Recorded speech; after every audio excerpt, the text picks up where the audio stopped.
This book is dedicated to all women. My hope is to empower you with a wide-open look into the minds of men. Everything you need to know about men and relationships is right here. Act like a lady, think like a man. What men really think about love, relationships, intimacy, and commitment by Steve Harvey. Introduction. For more than 20 years, I've made a living bringing laughter to people, helping them laugh at themselves, at each other, at family, friends, and without a doubt, at love, relationships, and everything in between. My humor has always been rooted in truth, drawn from years of watching, learning, and living life. I've been told that my jokes strike a chord with people because they're real, especially when they touch on the dynamics between men and women. It never ceases to amaze me just how much people talk about relationships, think about them, read about them, ask about them, and even jump into them without a real clue about how to make them work. If there's one thing I've come to understand, it's this: too many women don't truly understand men. Men get away with far too much in relationships because of that lack of understanding, and most importantly, I've got some insights that can change all of that.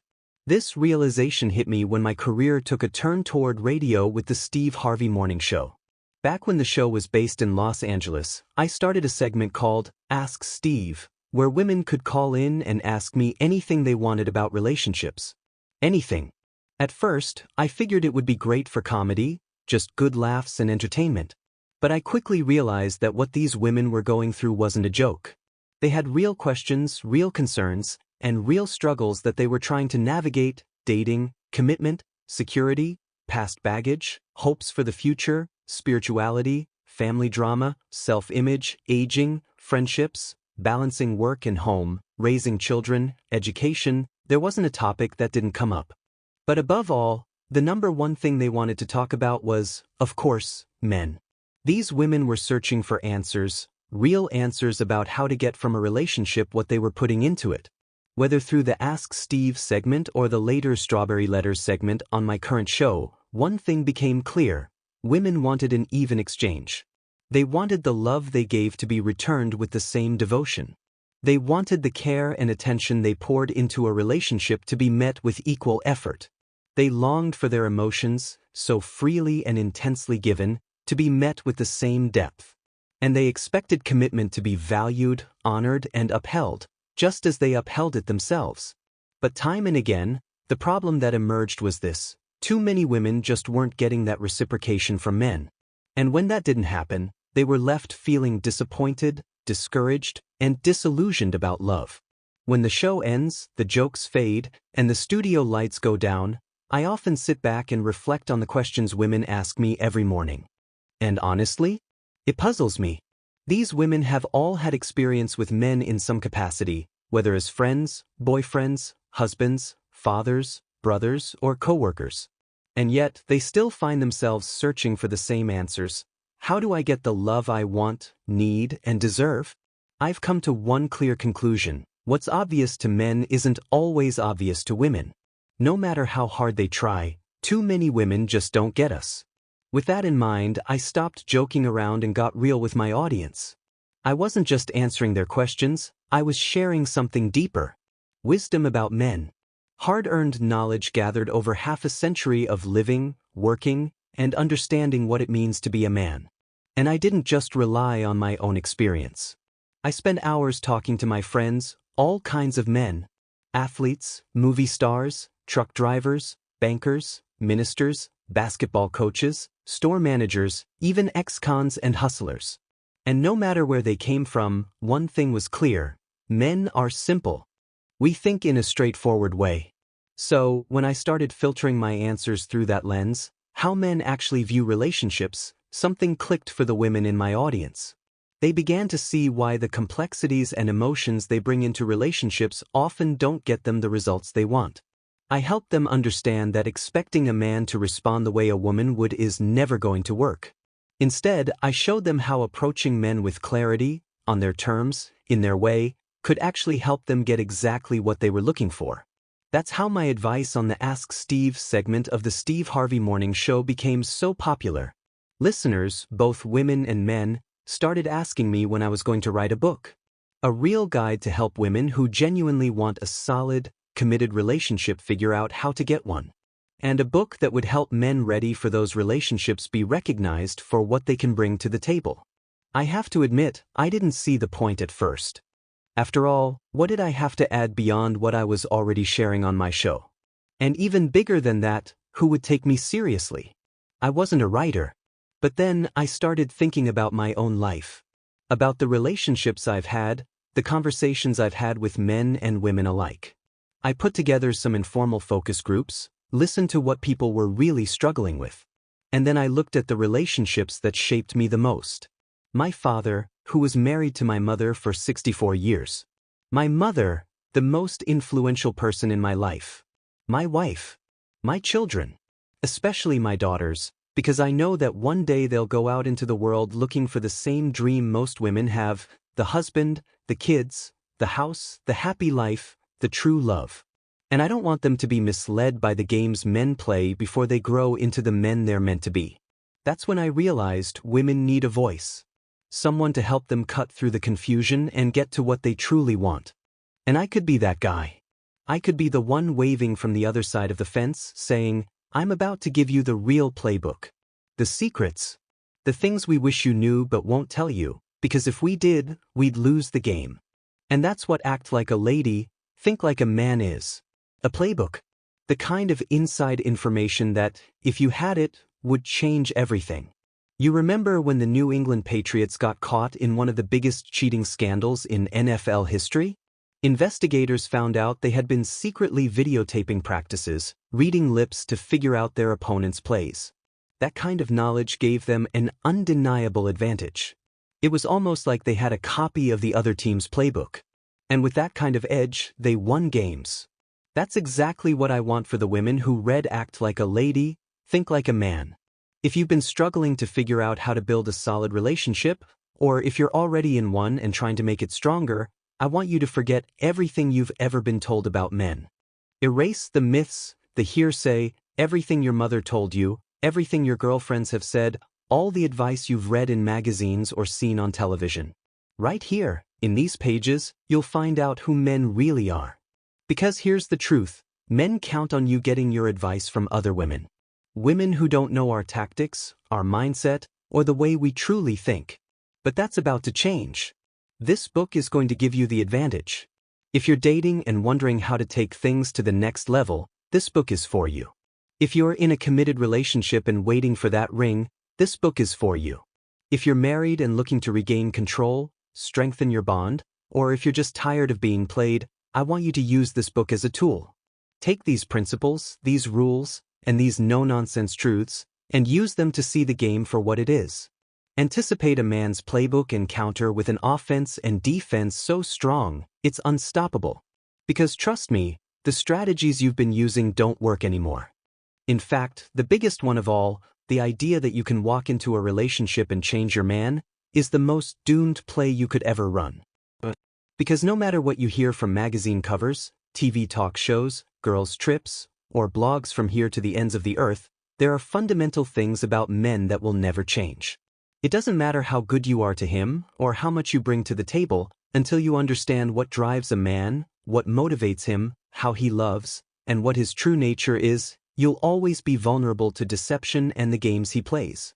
But with this book, you'll step inside a man's mindset. You'll finally see how he thinks, so you can take control of your own plans, your dreams, your desires. And most importantly, you'll be able to tell if he's serious about you or just playing with you. So act like a lady and think like a man. Part 1, Mindset of a Man, Chapter 1. What drives men?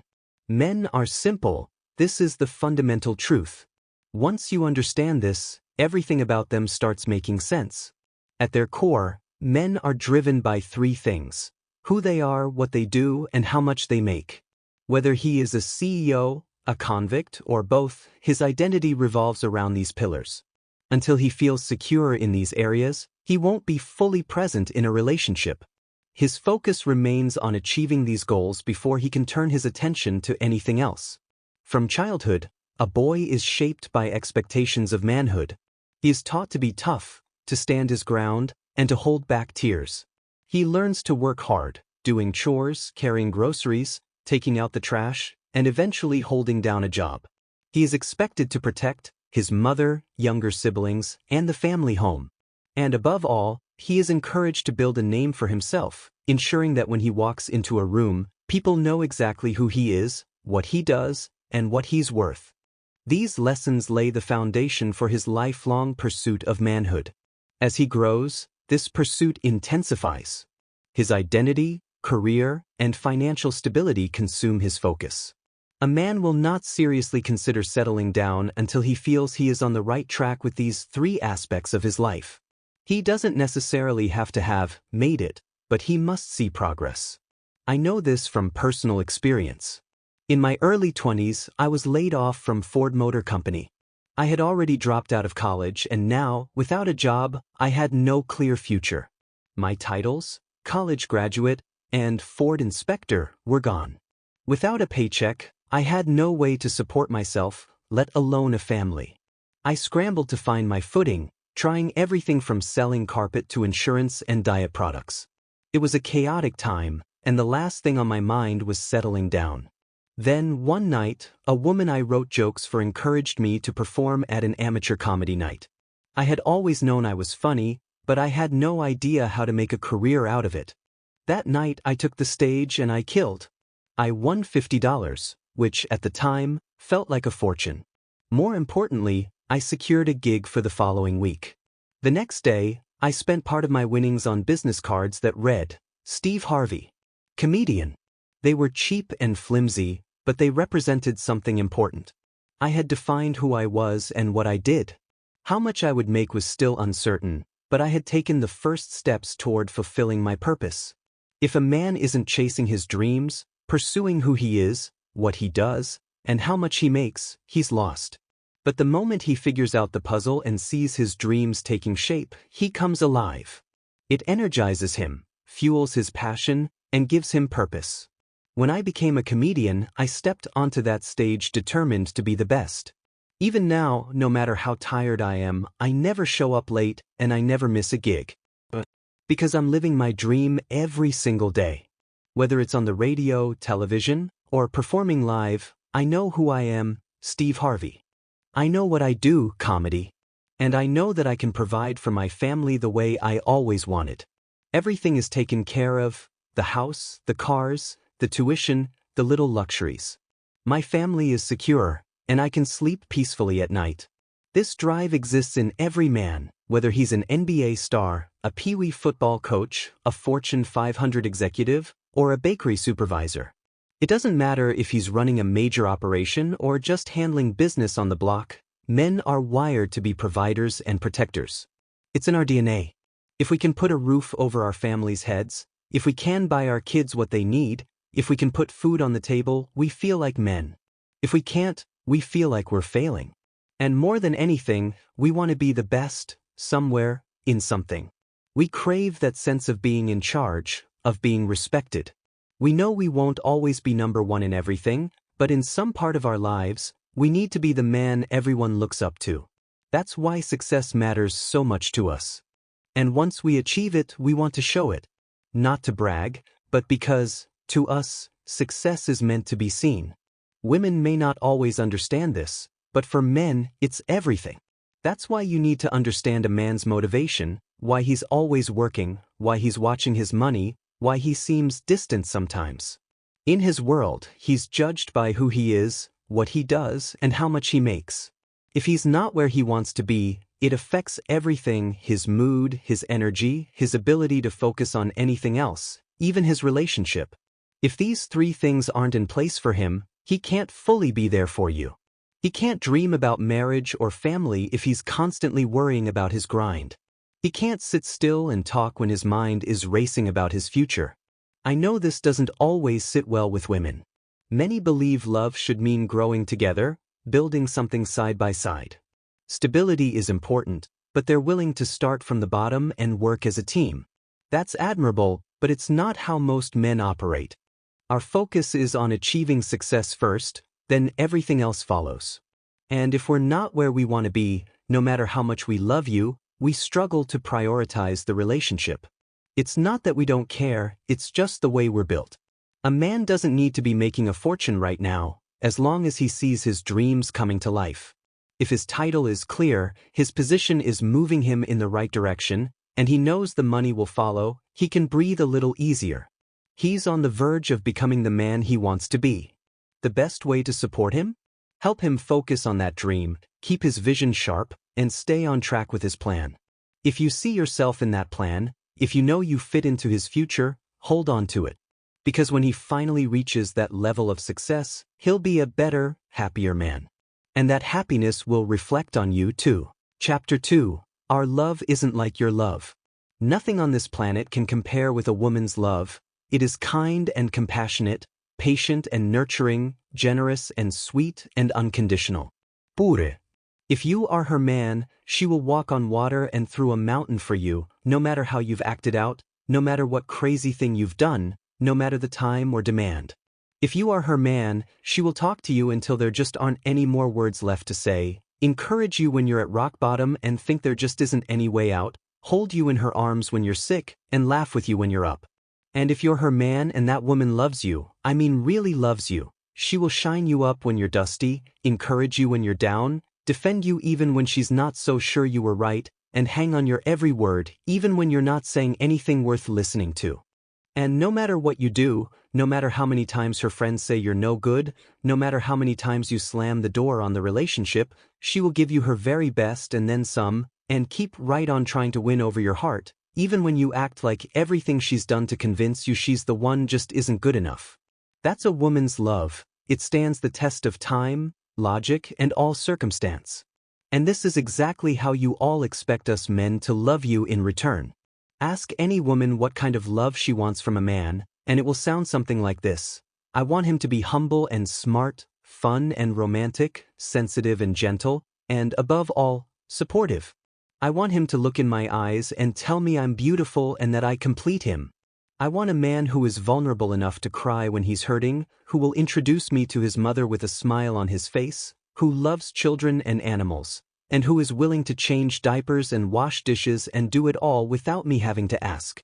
And if he has a nice body and a lot of money and expensive shoes without scuffs, that would be great too. Well, I'm here to tell you that expecting that kind of love, that perfection, from a man is unrealistic. That's right, I said it. It's not gonna happen, no way, no how. Because a man's love isn't like a woman's love. Don't get it confused. Now, I'm not saying that we're not capable of loving. I'm just saying that a man's love is different, much more simple, direct, and probably a little harder to come by. I'll tell you this much. A man who is in love with you is probably not going to call you every half hour and give you an update on how much more he loves you at 5:30 p.m. than he did at 5 p.m. He's not going to sit around stroking your hair and wiping your brow with cold compresses while you sip hot tea and nurse yourself back to health. His love is still love. It's just different from the love that women give and, in a lot of cases, want. I argue that if you simply recognize how, exactly, a man loves, you might find that the man standing in front of you is, indeed, giving you his all and then some. How do you know when a man loves you? Simple. He will do each of the following 3 things. If your man loves you, he's willing to tell anybody and everybody, look, man, this is my woman, or this is my girl, my baby's mama, or my lady. In other words, you'll have a title, an official one that goes far beyond a casual, this is my friend, or simply using your name. A man who holds you in the most special part of his heart, the one who truly has deep feelings for you, will give you that title. It's his way of letting everyone around him know that he's proud to be with you and that he has plans for a future together. He sees a long-term, committed relationship with you, and he declares it openly because he's serious about this thing. It might just be the start of something extraordinary. When a man proclaims you as his own, he's subtly saying that he's claiming you, that you are his. He puts everyone on notice. Any man who hears another say, this is my lady, understands that any playful schemes or plans he might have had for the lovely woman before him need to be set aside, because another man has announced loud and clear that this one is mine and isn't available for any of your plans. It's a signal we all recognize as the universal code for off-limits. If he introduces you merely as his friend, or by your name, then rest assured that's all there is to it. He doesn't see you as more than that. Deep in your heart, you already know this. I once explained this to a friend of mine, and she couldn't help but laugh because she'd seen it firsthand at an annual Christmas dinner she'd attended with her family and close friends for nearly 12 years. One guy, she said, would show up every year with a new woman, each one more striking than the last, and a fresh story about his job, his vacation, or his latest business venture. While the stories and the partners changed, one thing remained constant. None of those women were ever introduced as his girlfriend or lady. They were always, without hesitation, presented by their name. Period. Then he'd spend the rest of the night with a drink in hand, catching up with old friends and colleagues, leaving her to sit alone at the table, looking a bit out of place in her fancy dress as she tried to blend in. Everyone at the table pretty much knew that once the couple left, they'd likely never see her with him again. Then, at one recent Christmas party, he arrived with a new woman, his fingers intertwined with hers, both of them smiling broadly. He introduced her as his lady, and immediately, everyone understood the message. It wasn't just the title, it was the way he acted. He held her hand, looked directly at her when he spoke, introduced her to everyone, from the business crowd to his closest friends, rushed to the bar to get drinks for her, and danced with her as if he wished the night could last forever. And when the evening ended, it was clear to all that they'd be seeing that woman again, hand in hand with the once eternal playboy, a man known for changing partners as frequently as Diana Ross changes costumes at a concert. And wouldn't you know it? When they returned to that same event the following year, she had a new title, fiancé. Clearly, she was part of his plans. So, if you've been dating a guy for at least 90 days and you've never met his mother, you don't attend church together, you haven't been introduced to his family or his friends, and he took you to a networking or social event and introduced you simply by your name, then know that you're not in his plans, he doesn't see you as part of his future. But the very moment he assigns you a title, when he claims you in front of those who matter to him, whether it's a friend, his sister, or even his boss, that's when you know he's making a statement. He is openly declaring his intentions for you to those who need to hear it. In that declaration, you'll know for sure if a man is truly serious about you once he claims you. Once we've claimed you and you've returned the honor, we start bringing home the bacon. Simply put, a man who loves you will bring that money home to ensure that you and the kids have everything you need. That is our role, our purpose. Society has told us men for millennia that our primary function is to make sure our families are secure. Whether we're here or gone, those we love should want for nothing. This is the very core of manhood, to be the provider. That's what it's all about. If a man ever finds himself questioned about his ability to provide, both financially and in other ways, for the ones he loves, you might as well deflate his ego immediately. The more he can provide for his woman and his kids, the bigger and more alive he feels. It may sound simplistic, but that is the reality. As a provider, a man takes care of the bills that must be paid, the rent, the heat and light bills, the car note, he buys groceries, he pays school tuition, and he covers other household expenses.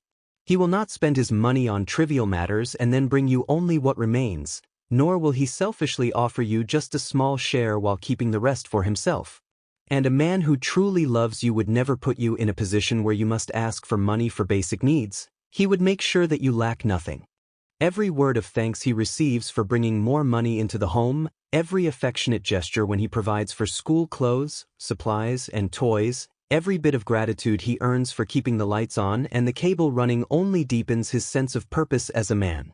That's why, if he's a genuine man, he will always place his responsibility to provide for his family far above his own personal desires.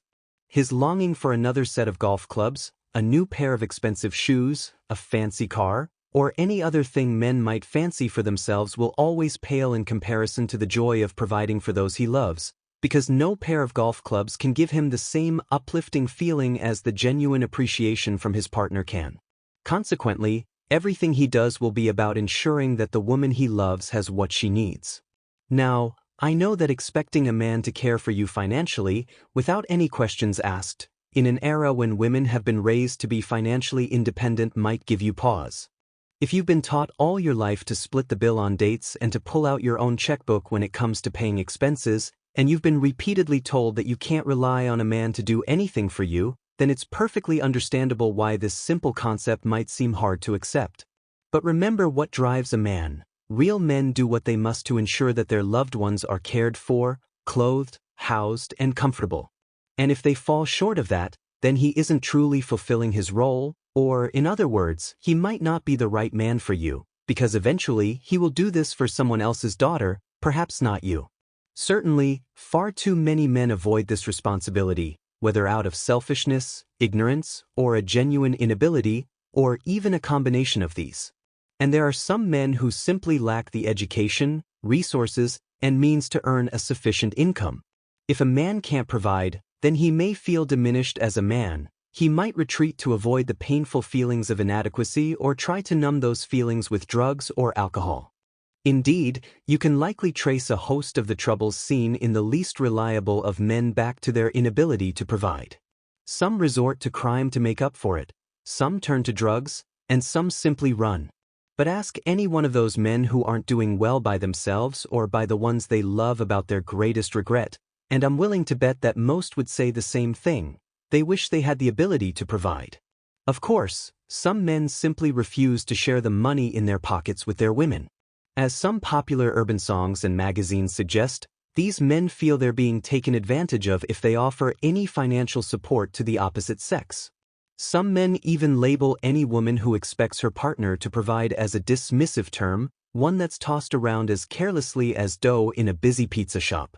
In fact, men have set it up so well that many women believe if they even hint at expecting a man to pay for dinner, buy a drink at the bar, or have any financial expectation, then they're being labeled in that unkind way. I'm here to tell you, though, ladies, that this label is one of the traps men have created to keep you from leaning on our resources. It was coined so that we can keep our money and still get everything we want from you without you having to ask for that very basic, natural responsibility that men all over the world are meant to embrace. It's a dismissive term with a valid basis. After all, there are women who date and marry solely for financial gain, but it's been applied too broadly to any woman who makes it clear she expects her man to fulfill his role.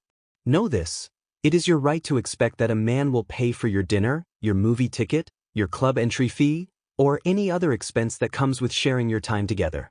We need to let go of the idea that paying for your own dinner proves you don't need him. As I mentioned later, a real man wants to feel needed, and the easiest way to help him feel that way is to let him provide for you. It's only fair. And if he loves you, oh, he's going to bring every cent home for you. He isn't going to return from a night out with a little cash left over, saying, "Here's what I have, that's all I got this week." He'll come straight home with that check, and if there's anything left after he's taken care of every one of your needs, then he might even indulge a little. That's just how we do things. Now, there are different ways to provide besides financially. Your man might be short on cash, but he'll do everything within his power to meet your needs in other very real ways. If you're running low on groceries, he may not always be able to hand you money for the store, but he might have a little extra in his refrigerator or pantry to tide you over until he can spare a few dollars. In other words, he's not going to let you go hungry. If your car breaks down, he might not be able to pay for a mechanic right away, but he can call his friends to help move your car safely aside and give you rides to work until he figures out how to get it fixed. And if you need a few things done around the house, like hanging pictures, unclogging the sink, or installing a new garage door, a man who loves you will climb a 20-foot ladder to hang that picture, set a bucket to catch the water from the sink while he finds the right part, and pore over the instruction manual for hours just to get that garage door working properly. Providing for the ones he loves and cares about, whether it's with money or hard work, is in a man's very nature, and if he truly loves you, he will provide for you in every way without limits. When a man truly loves you, anyone who says, does, suggests, or even entertains the thought of treating you unkindly risks facing his full protection. Your man will go to great lengths to ensure that anyone who disrespects you faces the consequences. This is simply his nature. Choose any man from any walk of life, and you'll see the same truth. No one is going to disrespect their family without facing a serious response, or at least a firm stand. This instinct is ingrained from the very first relationship a boy has, his relationship with his mother. He may not yet understand the full meaning of unconditional love, but a young boy will never consider his mother capable of mistakes, nor will he ever allow anyone to say or do anything hurtful to her. From the earliest moments, he is taught to shield his mother, to protect her, and to make it clear that any unkindness will not be tolerated. I remember clearly when I was a little boy, around 8 years old, waiting for my mother to put on her coat for our bus ride downtown. My father entered the room and said simply, "You and your mother are going downtown. Watch out for your mother." That was the #1 rule in his house. Do not return without your mother and your sisters. You might as well not come back at all. Simply don't come back without your mother and the girls. I knew well that if anyone even dared to lay a finger on my mother, I wouldn't be able to stop it myself, for she was taking care of me on that bus. But mark my words, I would stand tall on that bus and later in the store, chest out, determined to show that I was protecting my family. Because that was what I was meant to do. And that is exactly what every man is meant and willing to do for the people he loves and provides for. Once he declares that he cares about you, you become a treasured part of him, and he will do anything to guard that treasure. If he hears you arguing with a bill collector, he'll say, "Who are you talking to? Let me handle this."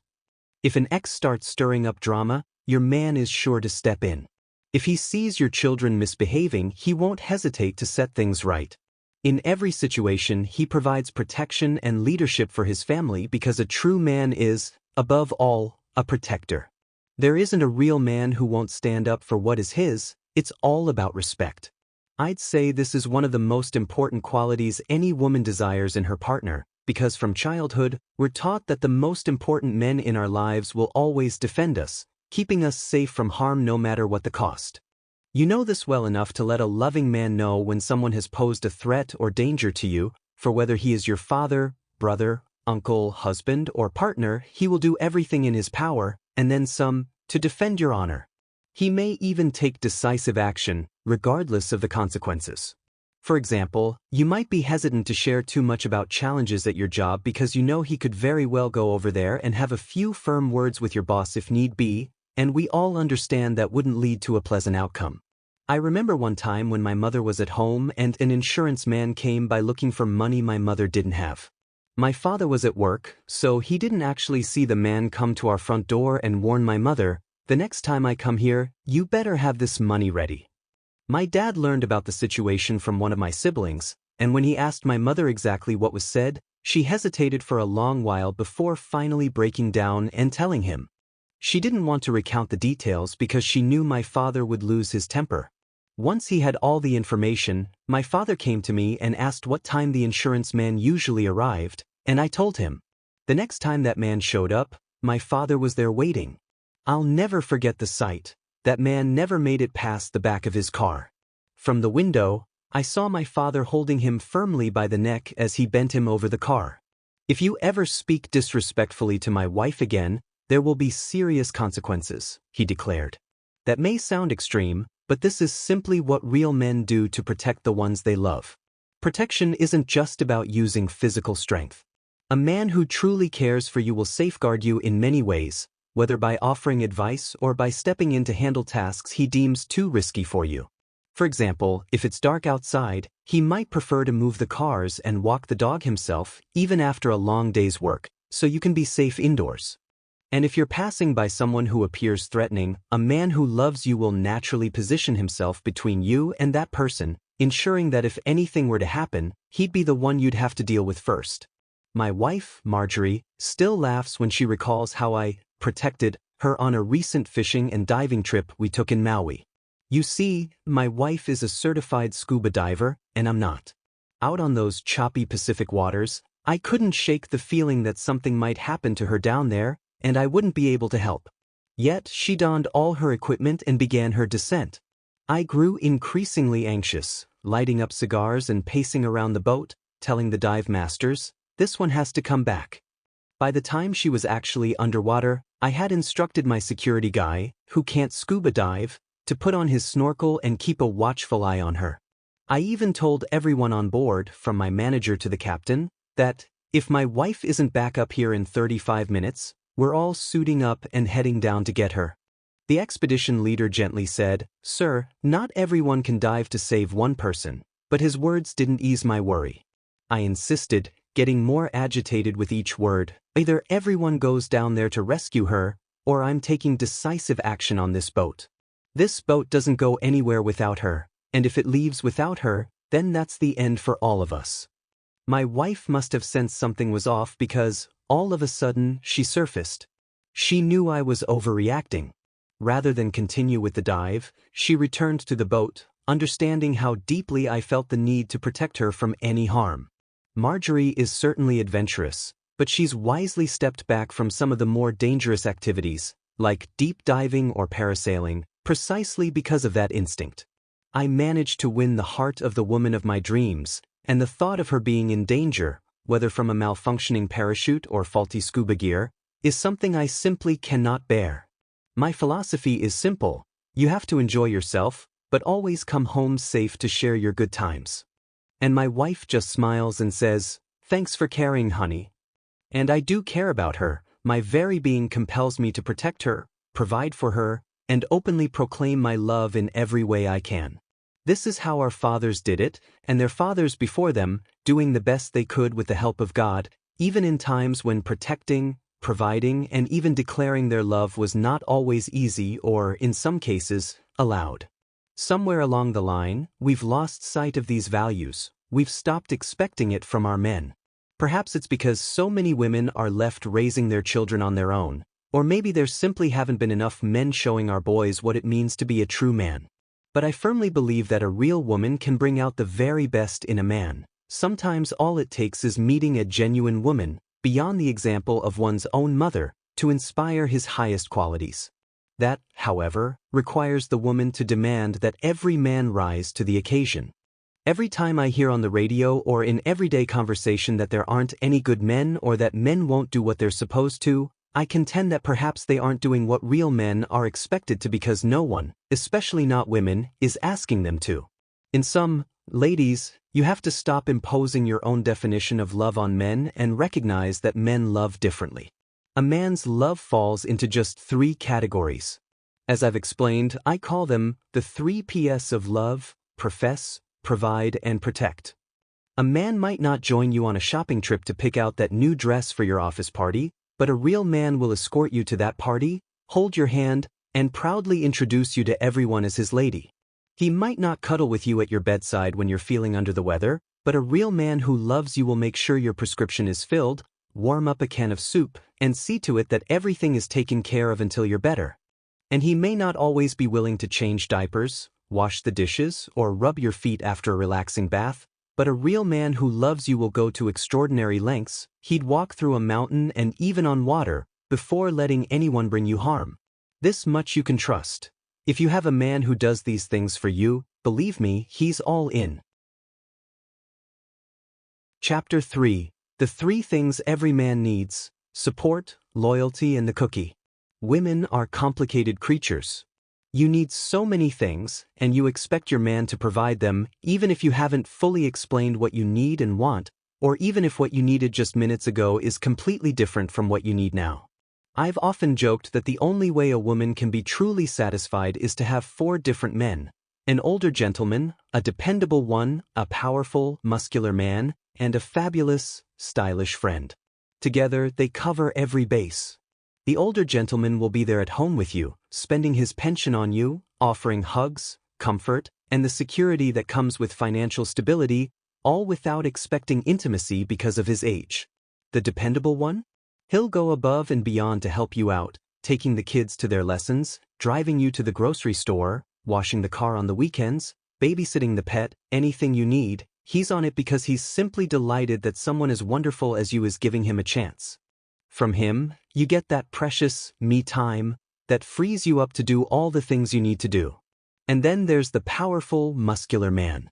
You know exactly what he offers: his impressive build, his straightforward nature, and the promise of unforgettable intimacy, everything you desire from him, and he makes sure to deliver it in the most satisfying way. Finally, you need that fabulous, stylish friend, someone to go shopping with, who's happy to chat about the latest details of what the older gentleman picked up for you, the errands the dependable one handled, and all the playful antics from the muscular man. He gives you all the engaging conversation you crave, with a smile. 4 men, each catering to different needs, should ideally bring you happiness. I say should because, for women, happiness isn't always guaranteed, even when every need seems met.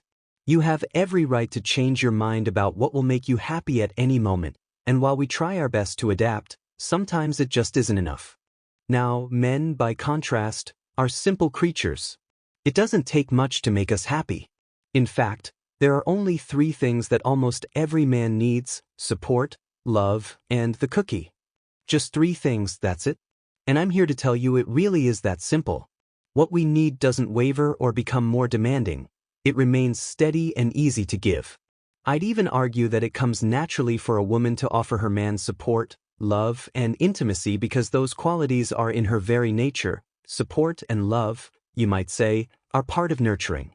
And if you love a man enough to nurture him, then you're also sharing intimacy with him. Those 3 things come naturally to you, and that is all your man truly wants from you. Need 1, your support. We have to feel like somebody's got our back, like we're the king, even if we're not. You have to understand that when we step out the door, it can feel as if the whole world is ready to push us down. Every man, no matter his background, leaves the house prepared to face challenges. He might have a job where just a few people passing by could change everything in an instant. And sometimes, the person just below your man's level might be looking for any chance to undermine him for a bigger reward, without a care for how his actions might jeopardize your man's livelihood. Your man could be driving along, minding his own business, when suddenly an unexpected situation arises or someone might try to take what he has worked so hard to build. In other words, a man is always on the alert, quietly assessing the next challenge, ready to defend all that he's earned, which, of course, includes you. So when we finally walk back into our home, we just want to let our guard down. All we truly need is to hear you say, "Baby, how was your day? Thank you for making it happen for us. This family needs you, wants you, and is happy to have you."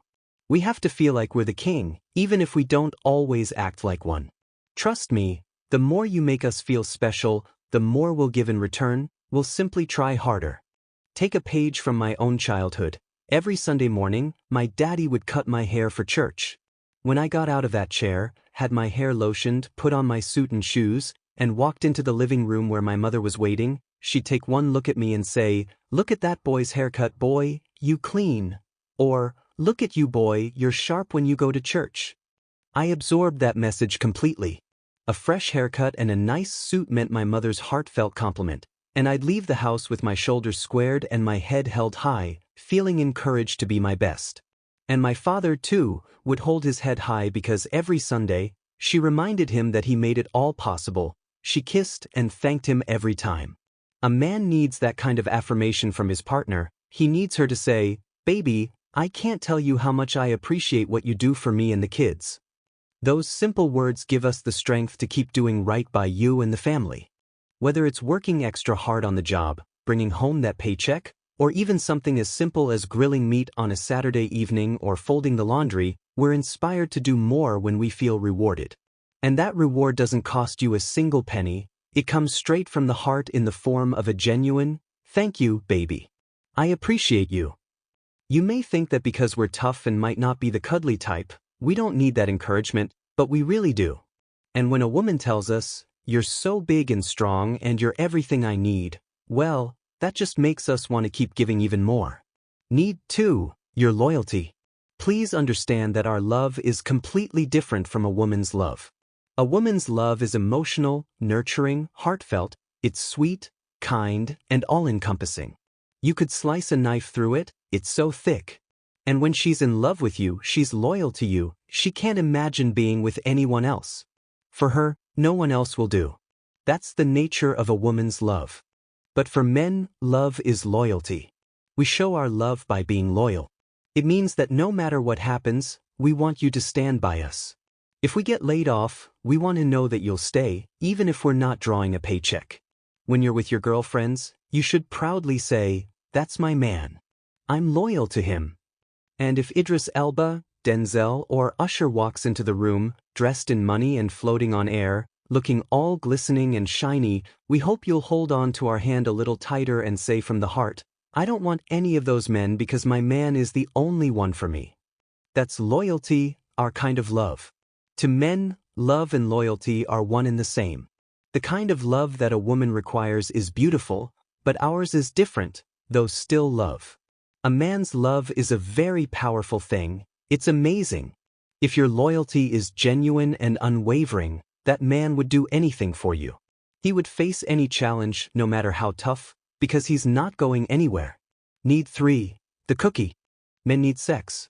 We love it. There's nothing on this planet like it.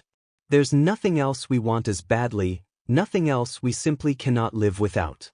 Take our house, take our job, take our car, our favorite shoes, but please, don't hold out on us. We don't care about anything else. We need that connection. We need to be physically engaged with the woman we love, the woman who is loyal to us and supports us. And the way we do that is through making love. The emotional stuff, the talking, the cuddling, the holding hands, that's what you all are into. We'll do those things because we know it's important to you. But please understand, the way we connect is by having sex. Period. It's how we plug in, recharge, and reconnect. I don't know any man who doesn't need this. Ask any guy if sex is important in a relationship, and the one who says no is lying. I just haven't met that guy yet. When you meet him, let's get him into the Smithsonian, he's that rare. But the rest of us men? We need sex like we need air. You can go a good month without it, but after that, things start to change. If you're not providing it, he's going to look for it somewhere else, unless there's a really good reason, like you're carrying his child. I'm telling you, gangs are built on support and loyalty. Men form groups based on those principles. The only thing missing is sex, and that's where the women come in. It's the same thing with motorcycle clubs, country clubs, frats. Men's world is built on loyalty, support, and yes, sex. And no man can survive without it. Sure, he'll work with you if you're going through something if he loves you. But if he didn't care, he wouldn't bother trying to get it from you. He'd just go somewhere else. But if he's into you and you're pulling back, cutting back, not giving it like you used to when you first started dating, he's going to find someone who will. And trust me, even if he's telling everyone, this is my girl, he'll have someone else lined up for what he needs. We're not animals though. We understand things change, maybe after having a baby or when your hormones are acting up. But those excuses can't go on forever. If you're rationing things out and not meeting his needs, it will cause a problem. No matter how much a man loves his wife, his family, his role as the provider, if you start holding back, it's going to create tension. Speaking from my own experience, I just turned 50, and I'm telling you, don't play me short in this area. At my age, I've got a lot going on, running a company, keeping a schedule, traveling, writing books, acting, supporting charities. I'm on the move, and I can't afford to mess up, mentally, emotionally, or spiritually. If I can't go home and relieve my stress, it becomes a problem. If I've tried everything to get you motivated and you're still coming up with reasons, something's going to change. And I'm willing to bet things aren't much different in your household. Maybe you've spent the whole night up with a sick child, woke up early to get the other one on the school bus before heading into rush hour traffic for work, battled with coworkers and your boss for 8 hours with only a 15-minute break for a quick, unsatisfying lunch, then fought through rush hour traffic again to get home and start your second job, taking care of your kids. Dinner needs to be cooked, homework checked, laundry done, and the list goes on. By the time your man checks in with you, the last thing on your mind is responding positively to what a friend of mine called the shoulder tap. You know what I'm talking about, she said. It's when you finally drop into bed exhausted, halfway through your favorite show, and here he comes, tapping you on the shoulder, asking for sex. It's just annoying. What my friend didn't realize, though, was that her husband was tired of the shoulder tap too. In his mind, he had also worked all day, just as hard as she had. And while he might not have done everything she did at home that evening, he too put in work around the house and needed to unwind from his day. She liked to watch TV. He liked to have sex. She was always too tired, but he was tired of not having it. So, while she unwound with her shows, he unwound outside of the house, with another woman. Now, I'm not saying what he did was right. But as a man, I can understand the logic behind what eventually happened. And if I were in their bedroom before all of the problems with his cheating began, I'd have given them some very solid advice. Acknowledge the ones you love. That means if a man sees his woman had a hard day and could use some help around the house to make the evening smoother, he needs to step up. If she's cooking, he can do the dishes. If she's getting the kids' clothes ready for tomorrow, he can handle their homework. If she's putting the kids to bed, he can help her unwind in bed by setting the mood, straightening up, running her a bath, letting her settle in with a glass of wine. Whatever it takes to show her that having sex with the woman he loves is not just a release, but an act of love. And maybe then she'll be more willing to reciprocate, not with annoyance, but with excitement, feeling how it feels to be wanted. But understand, no man is going to wine and dine his wife every night just to have sex with her. That's unreasonable. Sometimes he'll just want to be with you, no frills, without feeling like he's adding another chore to your already long list. Every man needs that from his woman. Every single one of us. To sum it up, we need 3 things from you: support, loyalty, and sex, or we'll go. You can shop for us, cook dinner every night, and make sure our favorite peanut butter is in the cabinet to show us you care. But when our day goes bad, what we really need are those 3 things. If you give me that when I come home, I'll go back out there and fight this battle for you. The moment a woman stops giving those 3 things to her man, I can promise you he'll find someone who will. We can't survive without them, not for 90 days, we can't. You may not like what I'm saying, but ask any man if these words are true, and he'll tell you one simple thing: they're true. Support. Loyalty. The cookie. If you provide these 3 things, you'll have a man who will do anything you need and want him to do for you, pure and simple. Chapter 4. We need to talk, and other words that make men run for cover. For a man, few words are as menacing as, "we need to talk," especially when they come from a woman. When a man hears these words, he knows 2 things. Either he did something wrong, or worse, you just want to talk. We understand that we're not perfect, and there will be times when you're upset and need to let us know. But what we don't want is an hour-long lecture on how we screwed up. Even more than that, no man wants to sit around chatting like we're one of your girlfriends. It's just not in our DNA to lounge around, sip coffee, and talk for hours as if we're in a support group or therapy session. When men talk or listen, it's with a purpose. We don't vent. We just want to fix the problem. We know this frustrates you sometimes because you may just want to talk to share and get someone's perspective, maybe vent a little. But seriously? That's what your girlfriends are for. They'll listen, commiserate, and share their own stories, and hours later, you'll both feel better, even if nothing was actually solved. For example, if you told your girlfriend, "I walked into work today and saw Tanya wearing the same shirt as me," your girlfriend would say, "Oh no, she's got some nerve." And the conversation would go on for hours, talking about everything but the shirt. Now, if a man hears this, 10 seconds in he'd offer a solution: don't wear it anymore. Problem solved. The conversation ends there. For us, the issue is fixed: don't wear the blouse again, and you won't have that problem anymore. That's all we need to know. No more talking needed. All of this is to say that men aren't in the talking business, we're in the fix-it business. From a young age, we're taught to protect, provide, and profess. Communicating, nurturing, or listening to problems without fixing them is just not something boys are raised to do. When a little boy falls off his bike and scrapes his knee, the immediate response is to tell him to shake it off, get up, and keep moving. No one asks how he feels or if he's scared to get back on the bike. The lesson is clear: get over it, get back on, and don't show weakness. Now, as men in relationships, we're expected to suddenly sit, listen, and communicate about our feelings? That's a shift, and it doesn't come naturally. Women have moods and ideas, and when we don't respond the way you expect, it can feel like a problem. You might tell your friends, "He won't talk to me," or "I can't get him to open up." But that's just not how men are wired. We've been taught to provide, protect, and fix. We show love by solving problems and making things right. We want to fix things because we know when you're happy, everyone is happy. That's the return we're after. If you go to your man with a problem and he doesn't try to fix it, he might not be the one for you. For example, if you complain about the kitchen, he will immediately want to fix it. If you say, "I can't stand this kitchen, the color is off," he will ask, "What color do you want it to be?"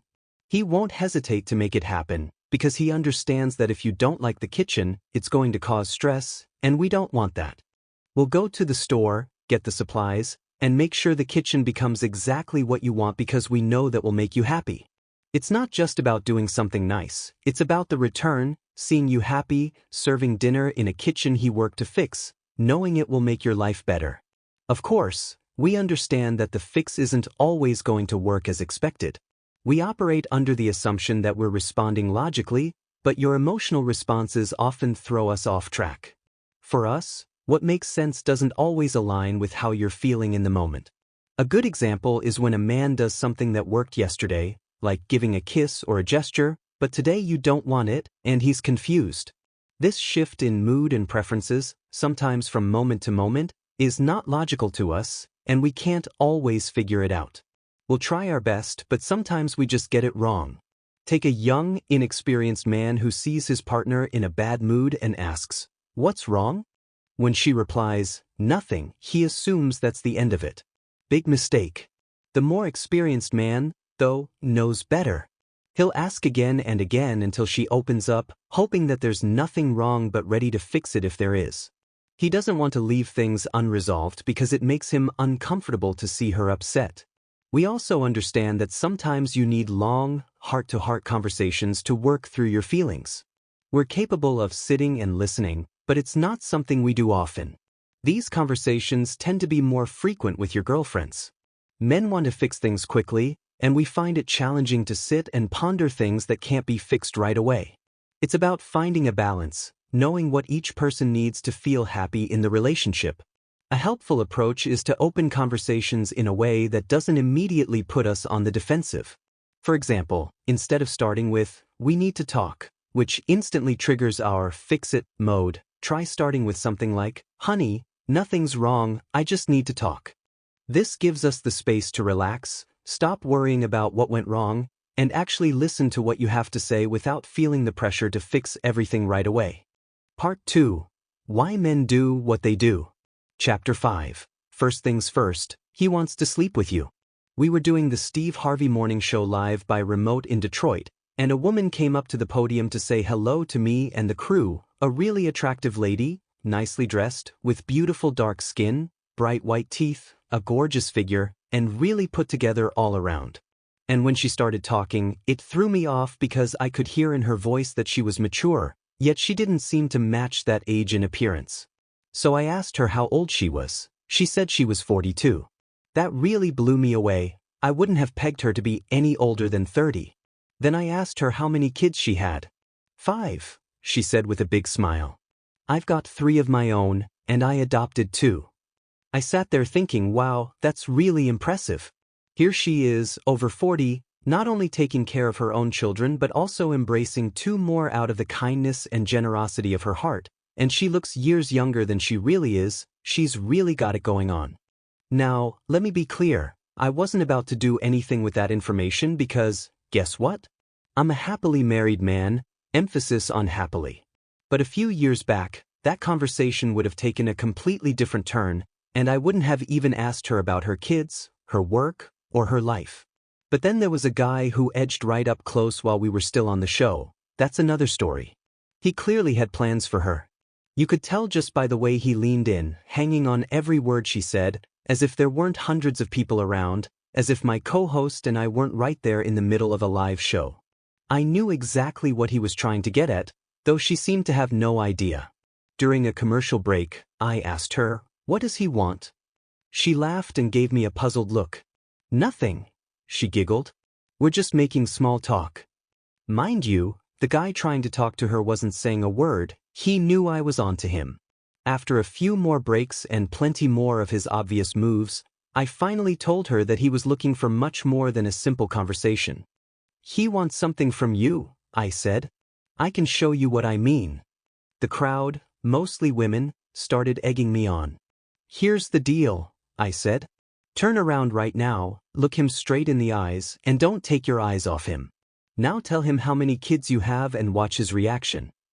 The man stayed calm until she mentioned the number 5. He recoiled like a startled horse. His whole expression changed, and even though he tried to cover his surprise, a little ooh escaped. He couldn't get away from her fast enough. By the next break, he was off, down at the other end of the venue, mingling with another woman. You see, he wanted something from her, but that something did not include 5 kids. He had a good job and appeared smart. He'd even mentioned he was doing well financially, yet clearly he hadn't considered what his income might be divided among. When he was flirting with her, all he envisioned was a casual, no-strings-attached encounter. My co-host just laughed repeatedly and asked how I knew all of this. It's simple. When a man approaches you, he comes with a plan. And his main plan is to be intimate with you, or at least to figure out what it would take to be intimate with you. Here's a generalization, but in my experience it holds true. Women often love to chat just for the sake of chatting, but we men aren't built for that kind of small talk. We don't have time for it. We're very straightforward. If we like what we see, we're coming over. If we're not interested, we're not coming over. Period. Please highlight this part right here so you can always remind yourself the next time a man approaches. A man always wants something. Boys. And when it comes to women, his plan is always to figure out two things. If you're willing to be intimate with him, and if you are, how much effort it will take to win you over. That's his mission in the club. That's his game in the office lunchroom. That's what he's up to when he skips past all those seats at church and sits down in the pew right next to you. If a man sees you and asks how you're doing, what do you really think he's there for? He didn't come over to learn every detail about you, to discover your interests or passions. That's what women do when they want to get to know someone. For a man, it's much simpler. He saw you from across the room and decided to come over and see if he could be with you. He isn't overly concerned with your personality or what you do for a living. Your friends aren't his focus, and whether you share his spiritual beliefs is not on his mind. He just wants to know if there's a chance he might be able to be intimate with you, and he's talking to you to determine exactly how much he needs to invest to make that happen. When I say, invest, I'm not talking solely about monetary values. I'm talking about your values, your requirements. He's trying to see if your price is too high, if it's affordable, if he can get it on credit, or whether he can get it tonight. If you don't lay out any requirements, then you're free, game on. He knows he can get you to the bed with minimal effort. But if you tell him up front that you have requirements, that you need his time, his respect, his attention, then he knows you're expensive, that he's going to need to put in work to get the cookie. For some men, that cost may be too high. They're just looking for a good time and have no interest in investing time, respect, and commitment. One man might assess right away, man, I've got to go by there 2 or 3 times a week. Gas is $5 a gallon. I've got this other woman I'm calling. I'm going to have to call her and all that. No, that price is out of my range. For another man, your sticker price may be affordable. This is useful information for you because now you know that when a man approaches you, you can cut through the riffraff, lay down your requirements, and determine right away whether he's willing to pay for what it is he's looking for. So, ladies, it's no secret now, and you can act accordingly. When you're not aware that all men have plans, you're not placing requirements on him, and if you're not setting any ground rules, then you're essentially telling him that you're open for his rules. You've established that you don't care how often he calls when he comes by, how often you all talk, or whether he opens your door. This means that he'll call you when he's ready, he won't be opening any of your doors, and even though you asked him to be there at 7, he won't show up until 8, all because you didn't acknowledge that a man always has a plan and act accordingly. This is precisely what was on my father-in-law's mind when one of my daughters brought home her alleged boyfriend for a family dinner. You should know that my father-in-law is one of the smartest men I've ever met, a man I look up to, and I look up to very few men. The things that come out of his mouth are usually, if not always, on point and make me think. The same was true that particular evening when he lined up this young man on the living room couch and asked him plain as day, "So, what's your plan with my granddaughter?" The young man, about 30, asked very simply, "What do you mean by that?" "I mean just what I asked," my father-in-law said. "What is your plan?" "I don't have a plan," he said. "Then what are you doing?" my father-in-law asked. "I'm just trying to get to know her," he insisted. "But what's your plan? Where is this going?" my father-in-law snapped back. Finally, under the pressure of the questioning, the squared shoulders, and 2 straight-faced men making it clear we know the game, the young man finally broke down and said those 4 fateful words, "We're just kicking it." My father-in-law sat there and stared at him for a minute, satisfied that he'd gotten to the bottom of it. He tasted victory. "Okay, then cool," my father-in-law said quietly. "Let's share that with her, that you're just kicking it." Let's see how she feels being the kicked one. Let's take that back to her. She looked so surprised a few minutes later when we let her know about her man's plans, that they were just kicking it. Because she knows from our constant talks, updates, and sessions about men that when it comes to relationships, you're either being kicked or you're potential long-term material. It can't be both. Clearly, he had a plan that was different from what she wanted. Luckily, my daughter had her granddad and me to help her decipher her man's plan. But not every woman has a father figure around to help her understand the game. Now, when that man comes smiling up in your face and talking like he's really into you, act like you know. Because now you do. He wants to sleep with you.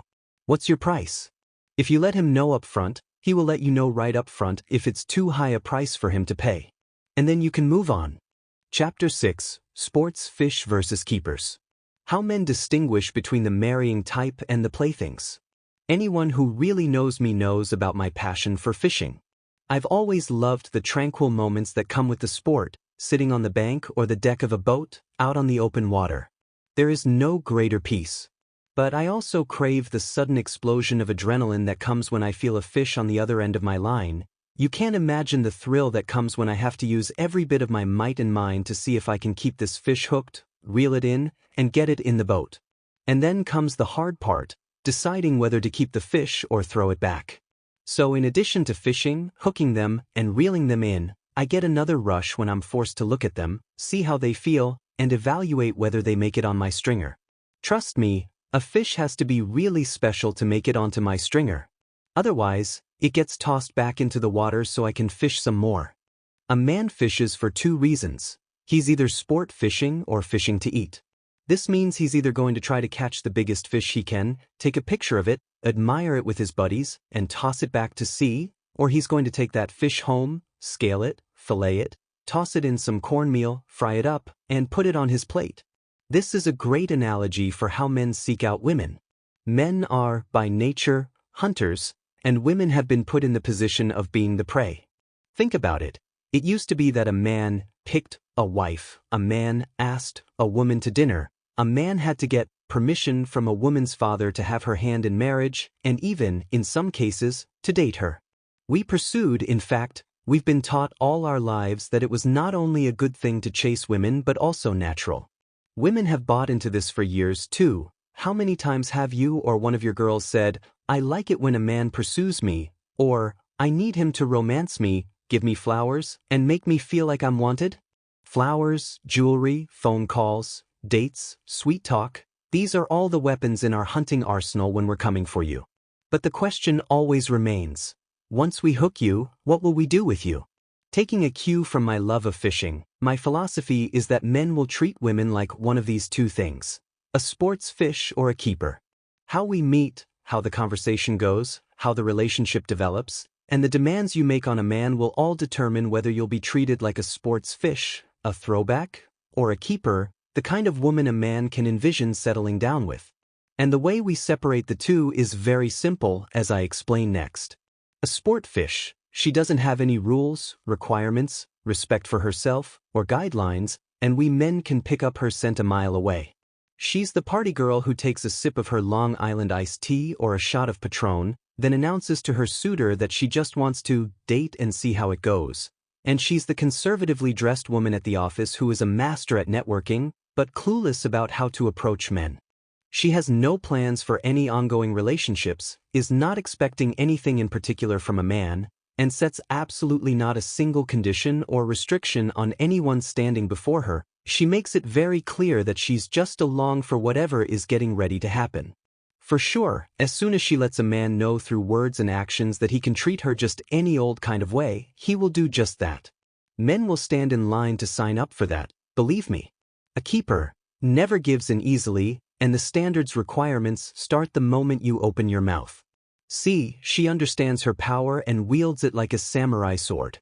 She commands, not demands, respect, just by the way she carries herself.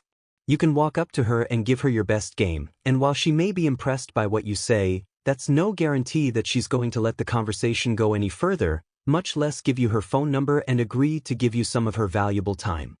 Men automatically know from the moment she opens her mouth that if they want her, They'll have to get in line with her standards and requirements, or keep it moving because she's done with the games and isn't interested in playing. But she will also send all the signals that she is capable of being loyal to a man and taking good care of him, appreciative of what he's bringing to the relationship, and ready for love, true, long-lasting love. Newsflash, it's not the guy who determines whether you're a sports fish or a keeper, it's you. When a man approaches you, you're the one with total control over the situation, whether he can talk to you, buy you a drink, dance with you, get your number, take you home, see you again, all of that. We certainly want these things from you. That's why we talk to you in the first place. But it's you who decides if you're going to give us any of the things we want and how, exactly, we're going to get them. Where you stand in our eyes is dictated by your control over the situation. Every word you say, every move you make, every signal you give to a man will help him determine whether he should try to play you, be straight with you, or move on to the next woman to do a little more sport fishing. I like to think that the way you play this situation is much like how you climb the ladder at work. Think about it. Dating is a lot like a business. The best way to become successful is to master and control things you have control over. When I first started in show business, I knew I wanted to be a top-flight comedian. But because the club owners didn't know me well, all I could get was a gig as the opening act, the first guy up, 15 minutes to do my thing, and then off the stage I went. Still, I knew that if I was on my game, showed up on time, networked, and, most important, gave thought-provoking, funny performances that made the audiences and the club owners remember me, I could get the ultimate job as the headliner, the comedian who gets his name on the marquee in 45 minutes to make people scream with laughter. I controlled my 15 minutes by making people laugh hard enough to remember me, and then parlayed it into gigs as the featured comedian, the performer who gets 30 minutes on the stage. And then I did the same thing with my 30 minutes on stage, making people laugh so hard that club owners didn't have any other choice but to make me the featured act. See? My success in getting to be one of the kings of comedy was based on my desire and ability to control my product, my performance, which ultimately made me exactly who I wanted to be. And doing that got me exactly what I wanted, success. The same applies to a woman who wants to be a keeper, rather than a sports fish. You control what you can control, your image, the way you conduct yourself, the way you let men talk to and approach you, and use that to get the relationship you want. Let me bring it home for you. Imagine you're in the health club and you're on the stair climber, in your tight red athletic bra and matching form-fitting spandex gym pants, glistening and dewy with sweat, getting your workout on, looking really fit and sexy. A good-looking guy comes in, he's handsome, fit, no rings on his fingers. And when he walks up to the treadmill next to where you're working out, the chemistry between the two of you is electric. He smiles, you smile back. You move to another machine, he moves to one not too far from you. He glances at you, you glance back. And when the two of you are finished working out, he goes all out, comes up to you and breaks the ice.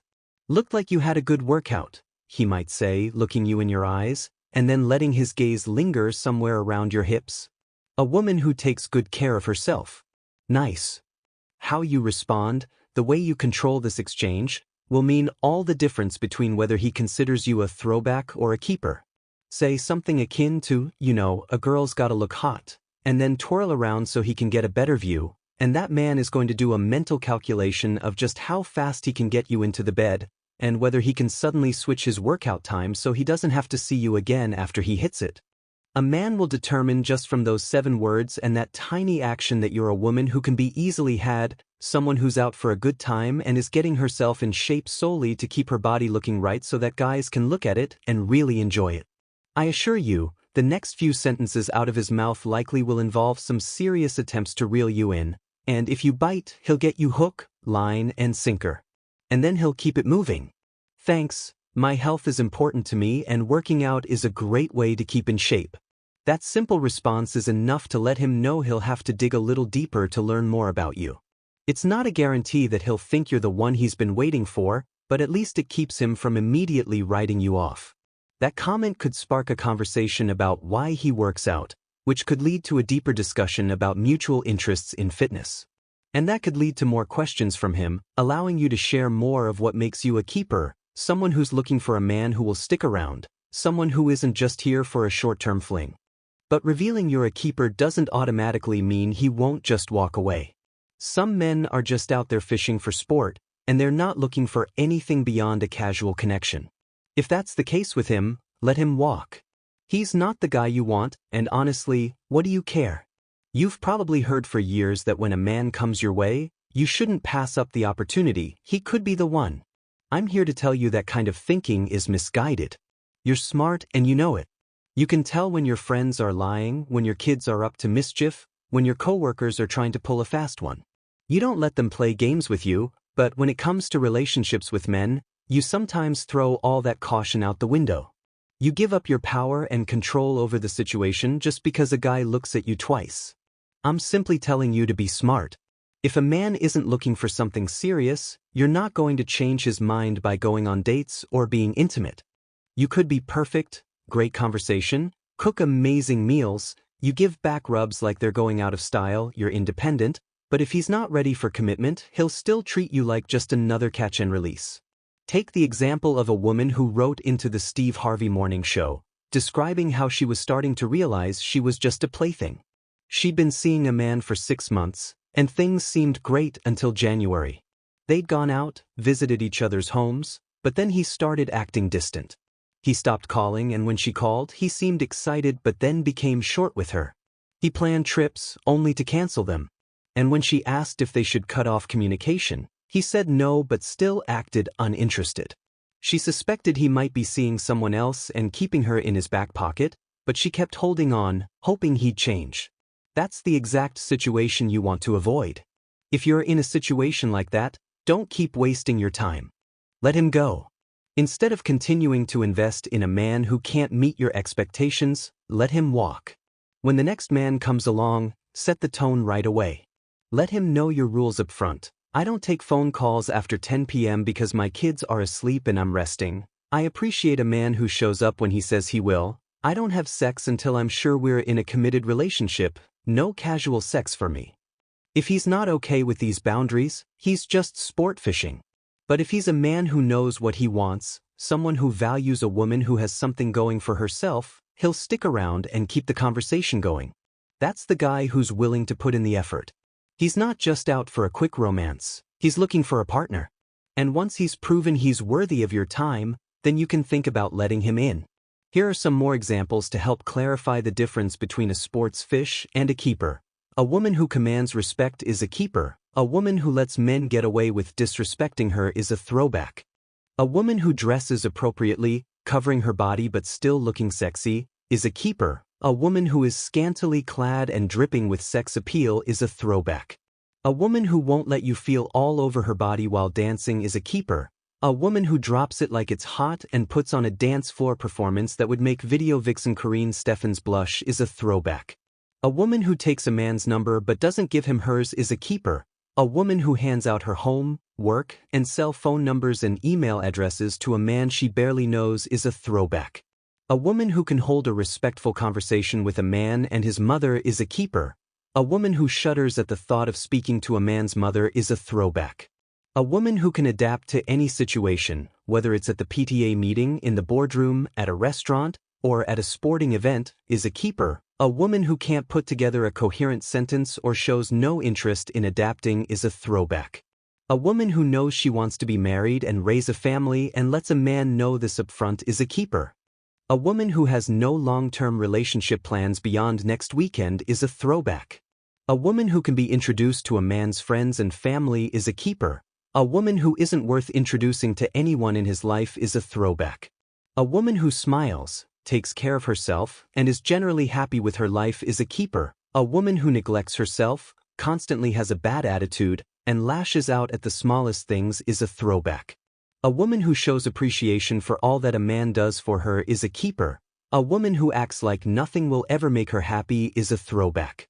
A woman who is loyal is a keeper. A woman who is always looking for the next best thing is a throwback. A woman who understands that a man validates his manhood by who he is, what he does, and how much he makes, and knows how to support him in a way that makes him feel capable and appreciated is a keeper. A woman who belittles his career and financial contributions or uses her own financial power as a weapon is a throwback. How to tell if you have met someone looking for a keeper or a throwback. If his conversation with you is extremely superficial and never seems to go beyond surface-level topics, he's sport fishing. If he genuinely seems interested in your needs, life, desires, and future, then he's looking for a keeper. If he laughs off your requirements and standards, he's sport fishing. If he seems willing to abide by your rules and actually follows through on them, then he's looking for a keeper. If he takes your phone number but waits longer than 24 hours to call, he's sport fishing. If he calls you right away, he's showing that he's genuinely interested in you and is most likely looking for a keeper. If he takes you out on a date and lets you pay, or only contributes his portion of the bill, he's sport fishing. If he pays the bill, he's showing that he's willing to provide for you, which means he's likely looking for a keeper. If he tells you he's going to be somewhere at a certain time, and consistently shows up late without so much as a phone call, he's probably sport fishing. If he shows up when he's supposed to, he's looking for a keeper. If you never meet his friends, family, coworkers, or other people who are important to him, he's sport fishing. If he introduces you to his people, he might be looking for a keeper. If he keeps offering excuses for why he can't meet your friends and family, he's sport fishing.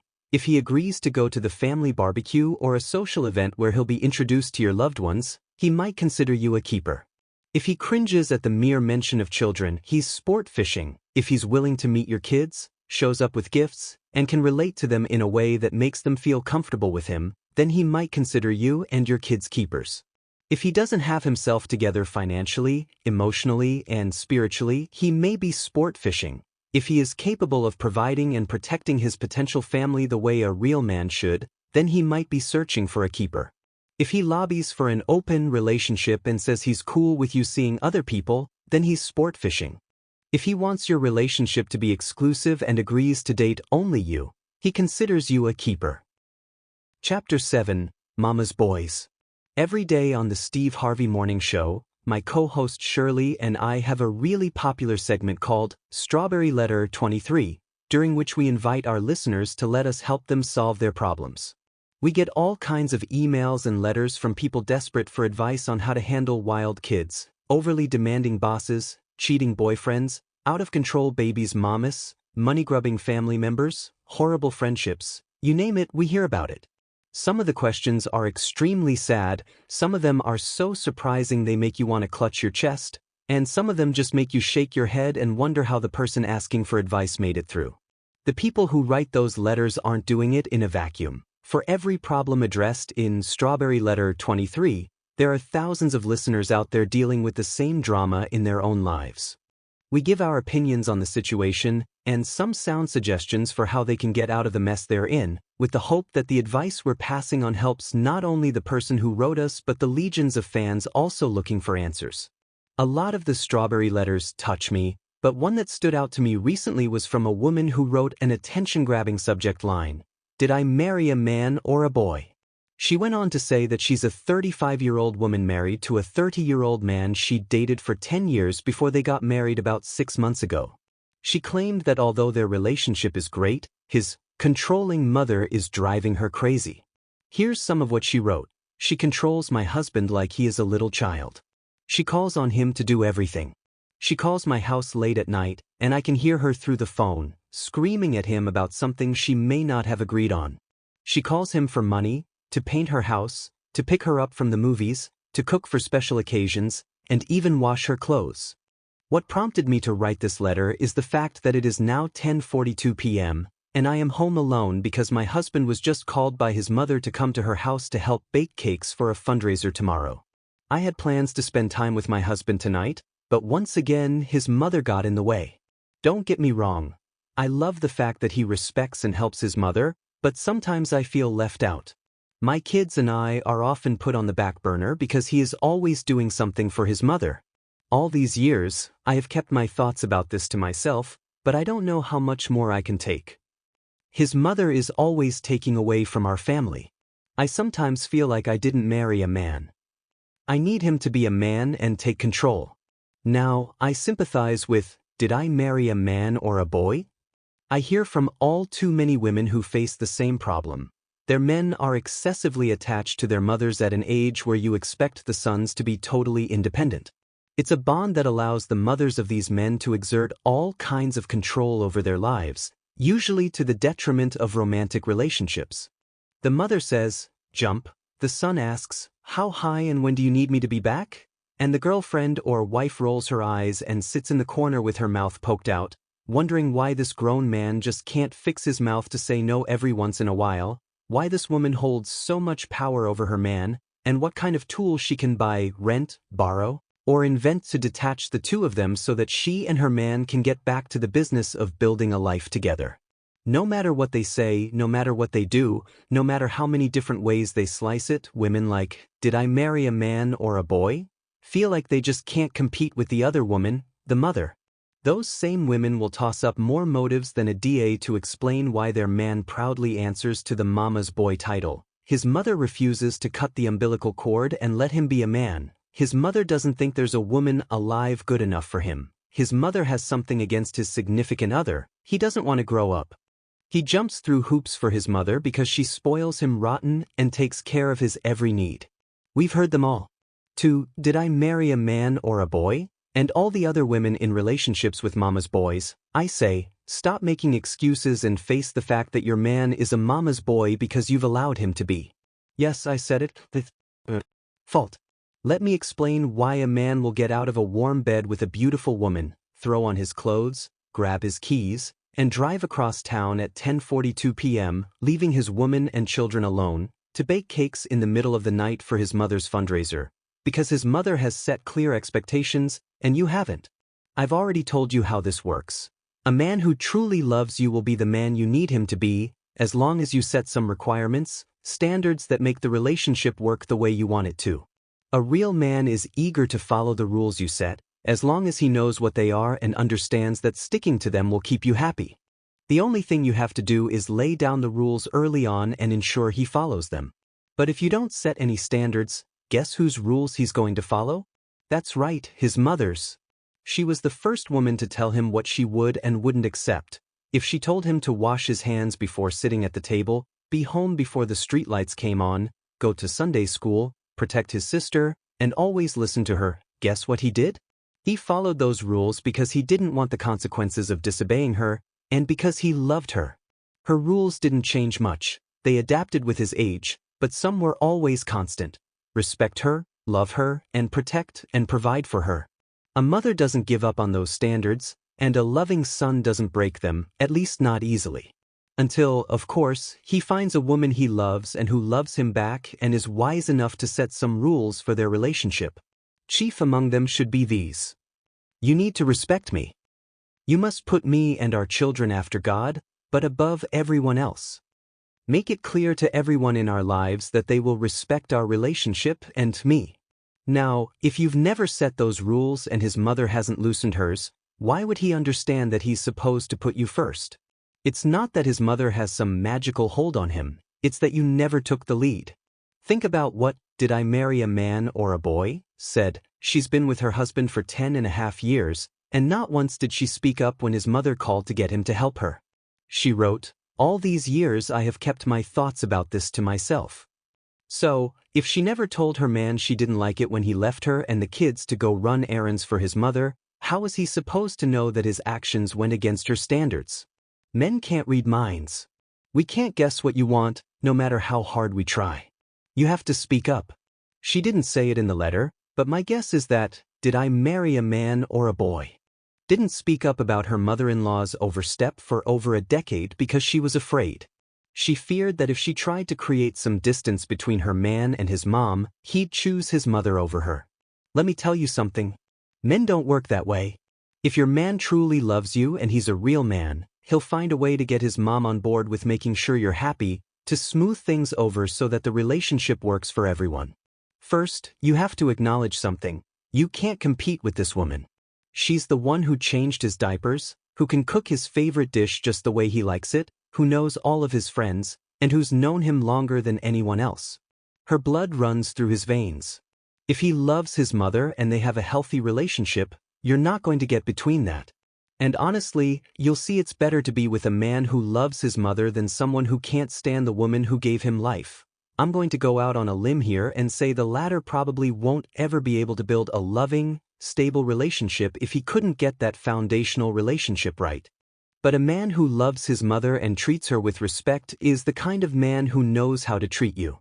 But you certainly can work with your man and his mom by controlling what you can control, by using your own power to set the standards and requirements he needs to follow as you two build a life or blend your families together.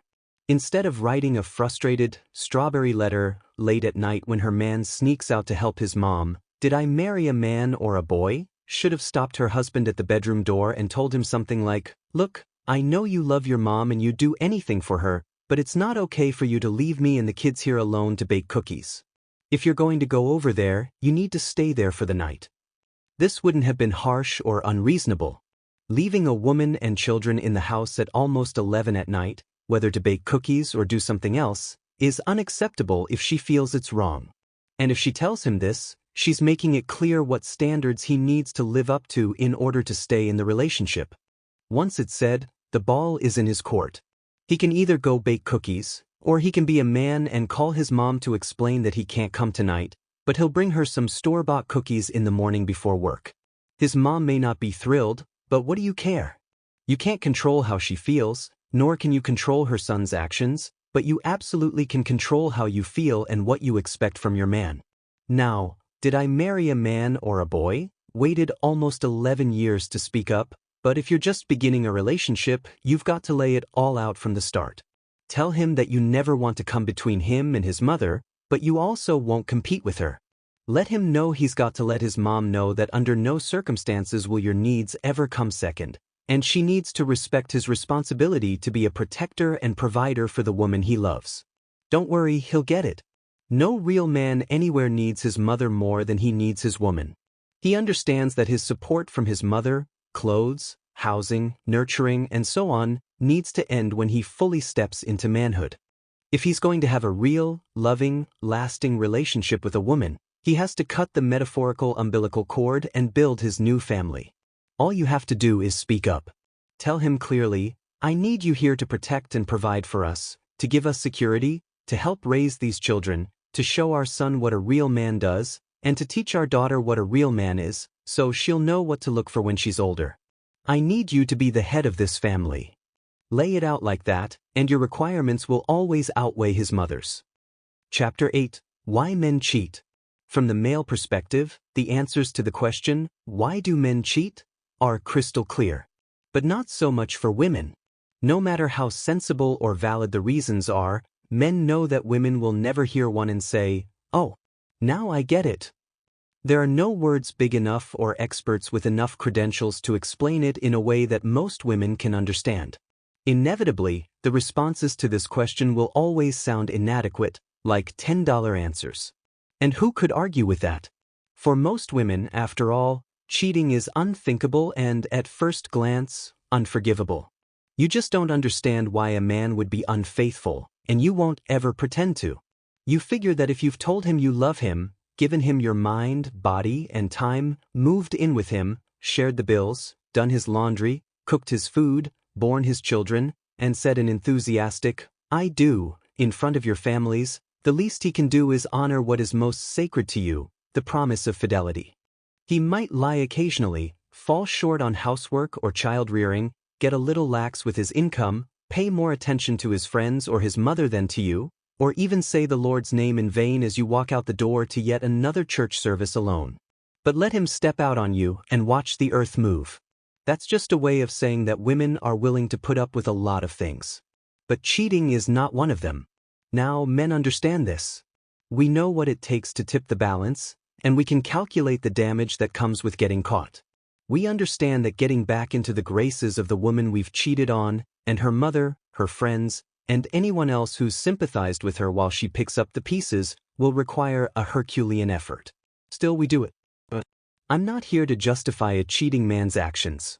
Instead, I'm trying to explain why a man might go ahead and do something on the side, and what you can do to reduce the chances that your man will cheat on you. So, let's get right to it. Men cheat because. Dress it up however you want, but men don't view sex the way women do, plain and simple. For many women, sex is emotional, an act of love. That makes sense, considering the sheer physicality of it. You have to lie back and allow a foreign object to enter your body. You've been taught all your life that this deeply intimate act should only happen with someone who really means something to you. By contrast, for men, neither emotions nor meaning necessarily enter the equation. It's easy for a man to have sex, go home, wash it off, and act like it never happened. Sex can be a purely physical act for us. Love doesn't have to be part of it. Take this strawberry letter from a woman who called herself concerned. During a conversation with my husband of 20 years, I asked him if he would honestly always be satisfied with just having sex with me. He hesitated for so long before answering that I just knew he was going to say no.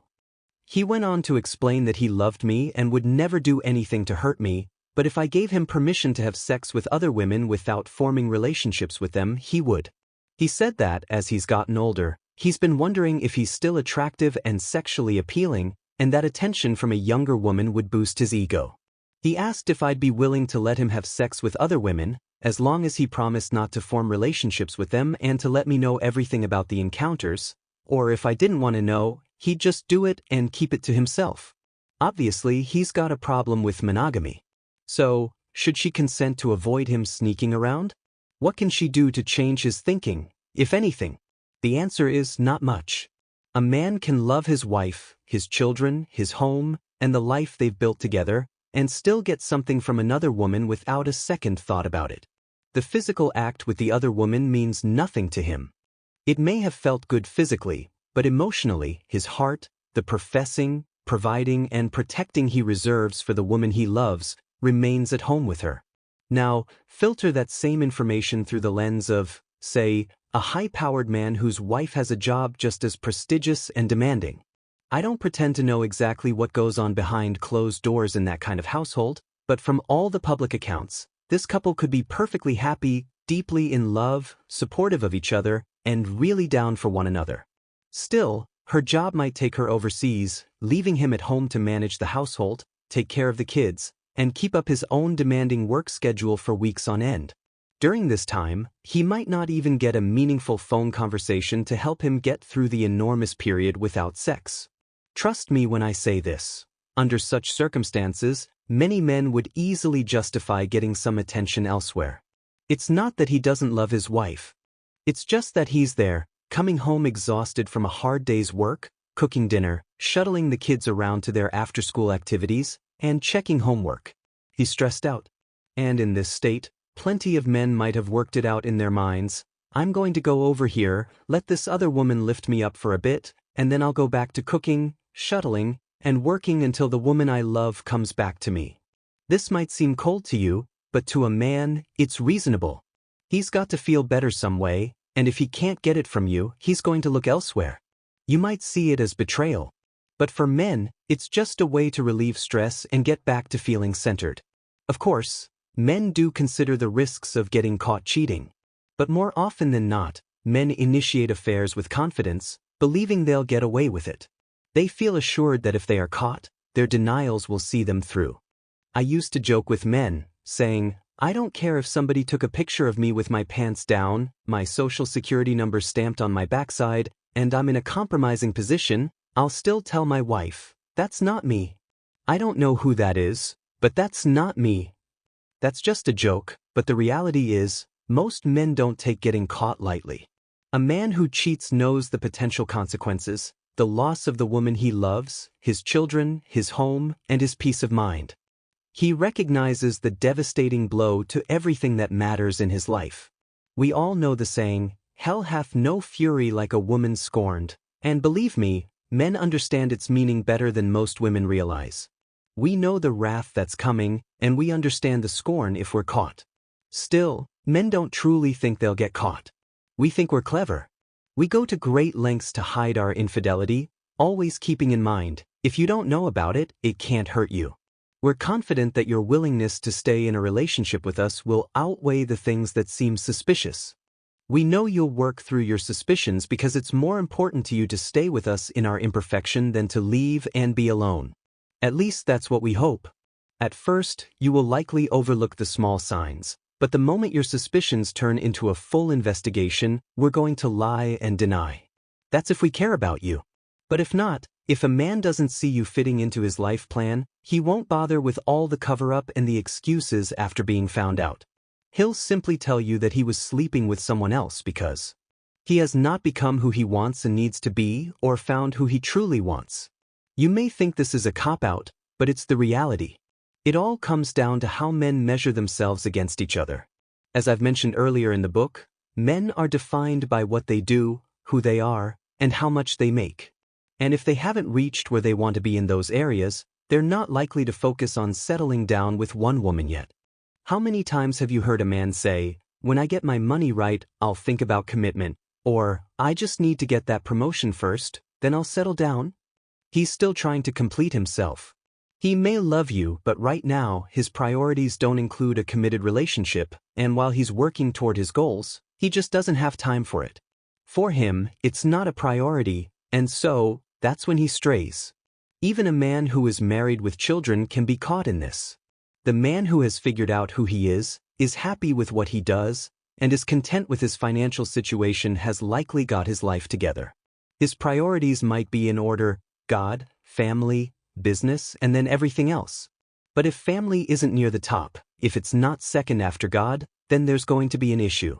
He'll still dedicate himself to his priorities, and if his priority becomes fulfilling some other need, say, the urge to hunt or experience freedom, then his family may come second, even if it's not a reflection on how he feels about you. I have a friend who has a great life, money, a beautiful family, the ideal setup. One evening, while talking about how happy we were with our lives, he casually mentioned, "I love my wife, but I've got a little something on the side." It surprised us, but we didn't judge. We know this guy hasn't sorted out his priorities yet, and there's nothing any of us can say to change that. He knows, deep down, that stepping out on his wife puts something above God and family, but that's something only he can decide to fix. If a man's young, maybe he'll mature over time. Older men often say, "Experience is priceless, even though you pay for it with youth." Of course, maturity comes with age, but circumstances play a part, too. If a man has a spiritual foundation, that will help him mature faster because his beliefs will push him to uphold a strict moral code. A man who has a relationship with God is likely to prioritize family because it aligns with his faith, and he'll seek out a woman who completes his life, someone who can be the mother of his children. Sometimes, though, a man finds maturity without any divine intervention. I know a guy who had a number of women doing all kinds of things for him, but eventually he realized he wasn't happy. He had everything he thought he wanted but felt empty.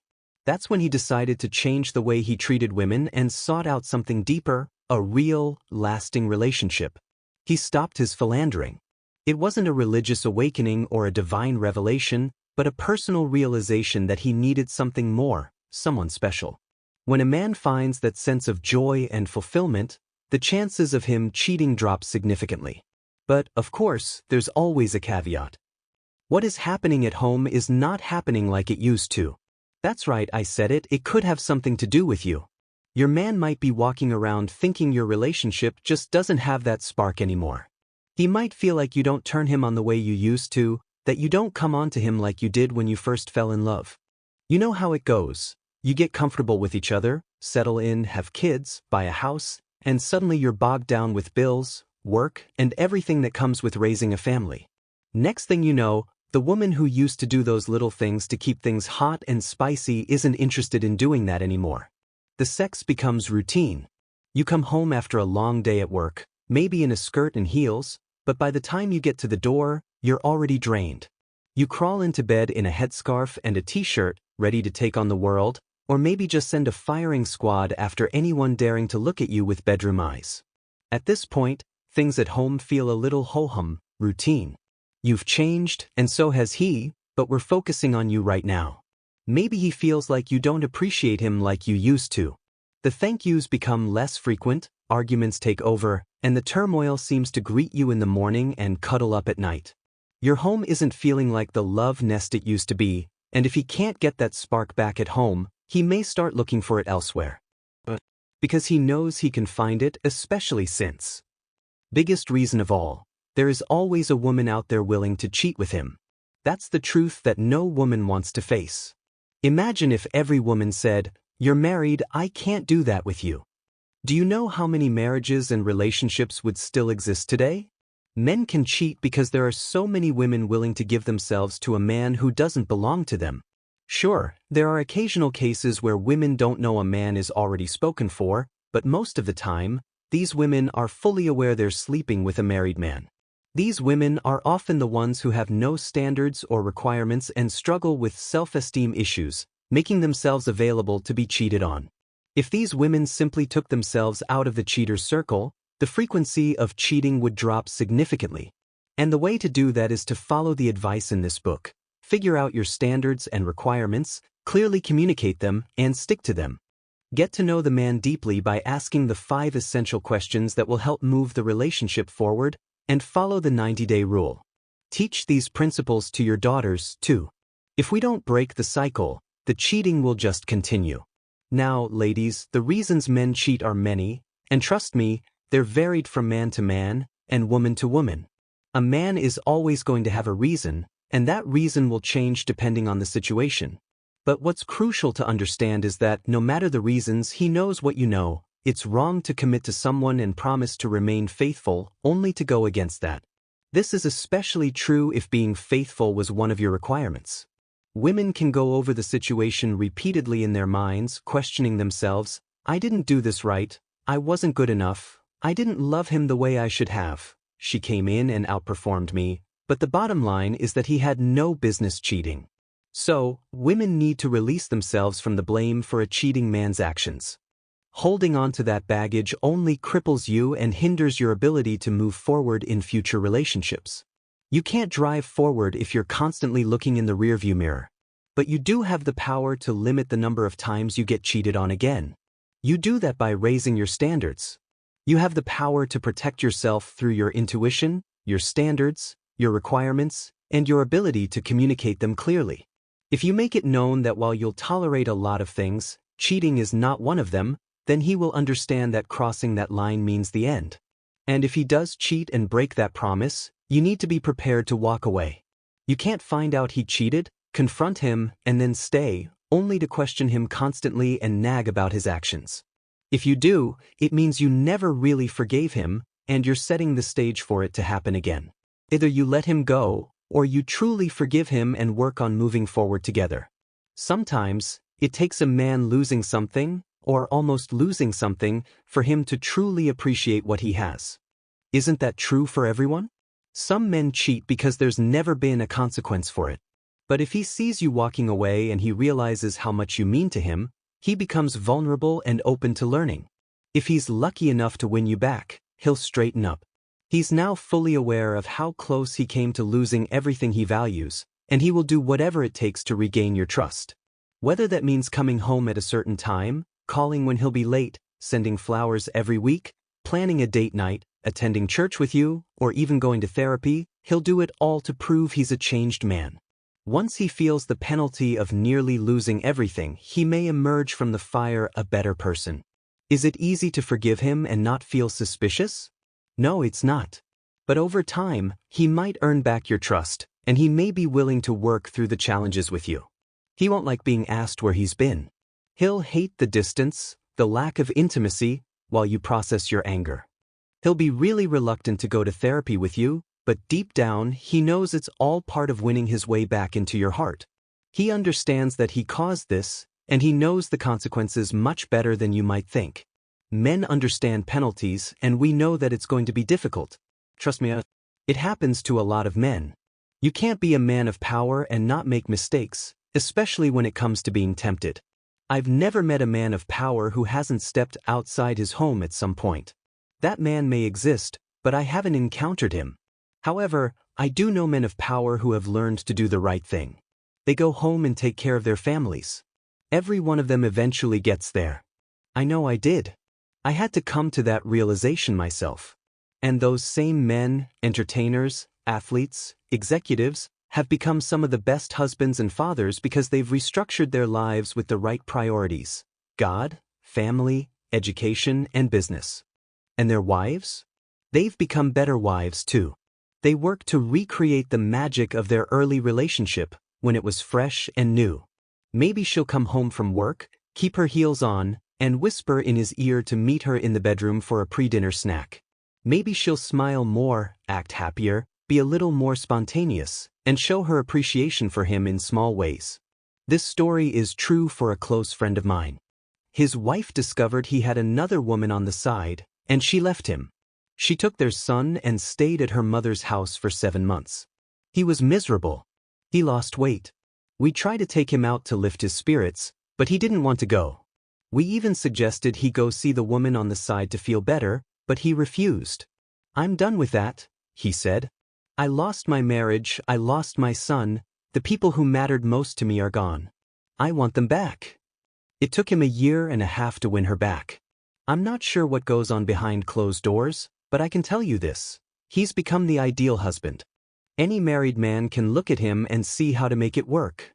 But for that to happen, 2 things needed to change for him. First, he had to understand what truly mattered to him and what it was like to lose it. And second, he had to reorganize his priorities: God first, then family. Now, he goes home every night. He's successful, happy, and his family is secure. I heard his wife say, "My new man is something else." They've been living there happily ever after for 33 years now. He's a great man, and she's a lucky lady. Part 3. The Playbook. How to Win the Game. Chapter 9. Men Respects Standards, Gets 'em. There are a few things you should know about my wife, Marjorie. She's incredibly talented, supportive, and just as beautiful on the inside as she is on the outside. She loves the Lord, is a wonderful mother to our children, and exudes class and intelligence. She respects me, cares for me, and adores me deeply.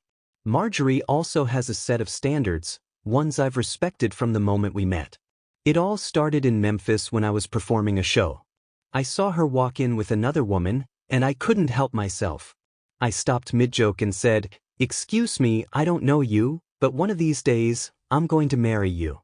She laughed and said, "You don't know me," but I didn't care. I was certain she was the one. Of course, it was more of a hope than a certainty at the time, but something clicked, and I knew we'd end up together. Maybe she felt the same way, or at least liked what she saw, because 2 nights later, she came to another one of my shows, and we talked backstage. We quickly became close friends and even dated for a while. Eventually, we went our separate ways, but we never lost touch and always checked in on each other. Finally, we reconnected and started dating seriously again. We both knew we'd missed out on something special before and didn't want to lose it again.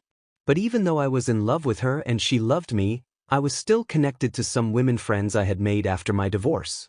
One night, while Marjorie was visiting me in New York over Valentine's Day weekend, one of these friends called me. I didn't talk long, I just said, "Hi," told her I'd catch up later, and hung up. I didn't think Marjorie had heard it, she didn't act like she had. But she has mother hearing, and sure enough, when I got up in the middle of the night to go to the bathroom, there she was in the hallway, standing there in her fur coat with her suitcase in hand. She was ready to leave. "Where are you going?" I asked her. She looked me in the eye and said something that made me realize, right then and there, that she was the one. "I'm not trying to be anybody's plaything or woman on a string," she said. "I don't think you're ready for what I have to offer. I have my kids, a good life, and I want a man who will come in and complete my family. If that's what you want too, I'll be in Memphis." After picking up my jaw, I begged her to give me another chance. I took her bags, found my phone, and snapped it in half. I had already lost her once, this beautiful, intelligent, sweet woman, and I knew no other woman could love me, my children, and our family the way she could. Right there in the hallway, I realized I wanted no one else. I became the man she needed me to be because she had the sense to set standards for her relationship. She knew she wanted a monogamous, committed partnership with a man who would be a faithful husband and father, someone who would love God and be dedicated to keeping the family together. She also made it clear that I had to treat her like a lady, opening car doors, pulling out her seat at the table, getting her thoughtful gifts on special occasions, and keeping the foul language to a minimum. These requirements were important to her, and they helped me understand what I needed to do to make her happy. And when Mama's happy, everybody's happy. It became my mission to make sure Marjorie was always happy. Men can't accomplish this without the help of women. We can't possibly understand what every woman needs and wants, because those things can change from woman to woman. Men are logical and simple. If you tell us what you like and what you don't, we'll do everything we can to meet your expectations, especially if we're committed to building a relationship. But really, we're not programmed to figure it out on our own. It makes us happy when you lay out your requirements for us, and we need you to do it up front. We need to know where we stand from the beginning, whether it's on the first date, 2 weeks in, or even on the first phone call. Not 2 months into the relationship, not after we've shared intimate moments, and definitely not years after we've said, "I do," in front of everyone. It's much easier for us to navigate the relationship if you make it clear from the start, so we know if we're up for the challenge. This chapter is not a free pass for you to start listing off all your "I can'ts," "I won'ts," and "you better not nevers" the moment a guy approaches you. We appreciate a little decorum. You've got to finesse it. Tell a man what you require in a way that doesn't make it sound like you're reading from a list of demands. The key is in the delivery. If you casually mention your requirements during a conversation and frame them in soft language, it'll be easier for him to understand and, most importantly, act on them. Now, imagine how he'll react if you suddenly start wagging your finger at him and say, "I will not tolerate a man who doesn't understand my role as a mother. If you have a problem with my kids and my family, you've got a problem with me." It would be like the needle scratching across the record. He's likely to think you're angry at best, or at worst, that you're crazy and your family is too. But if you take a softer approach and say, "I have kids, and they're my #1 priority because my parents raised me to value family," he'll see you as sweet, responsible, and family-oriented. If he shares those values, he'll keep talking to you and listen for more of your standards. This is how you set your requirements without scaring him off, by shaping them in a way that shows you're firm in your beliefs, but also approachable and kind. Instead of saying you can't stand it when a man shows up late, say something like, "Everybody is so busy these days, time sure is precious, isn't it? I go out of my way to make sure that if I say I'm going to be somewhere at 7 p.m., I'm going to be there at 7 p.m., if not earlier, so that we can do what we need to do in a timely manner, and if I'm going to be late, it only takes a phone call to be courteous." Translation: you've just told him that you require the man in your life to show up when he says he's going to show up, and have enough manners and class to call if he's going to be late. Now he knows to leave a few minutes earlier so he gets to you on time, and to make sure his cell is charged in case he needs to give you a heads up. Instead of saying, "If you're dating and sleeping with other women, I am not the one," say something like, "I'm always honest with the man I'm dating. If I feel like I want to see other people besides him, I let him know up front so that he can decide if he wants to continue the relationship as is, or ask me to date him exclusively." Translation: you've just told him that you require the man in your life to be honest and upfront about the parameters of the relationship. If he's going to play, he's going to have to let you know so that you can make intelligent, rational decisions about how to deal with that. You've told him, too, that this is up for discussion, that the two of you can decide together what it is you want out of the relationship, instead of having it dictated to him. Instead of saying, "If my man doesn't have God in his life and doesn't know how to jog for Jesus, there's no need in him even opening his mouth to me," perhaps you can say something like, "Sunday is my favorite day of the week, because I get to go to church and fellowship with like-minded people and exercise my faith. By the time service is over, I feel so uplifted. I know the rest of my week is going to go great."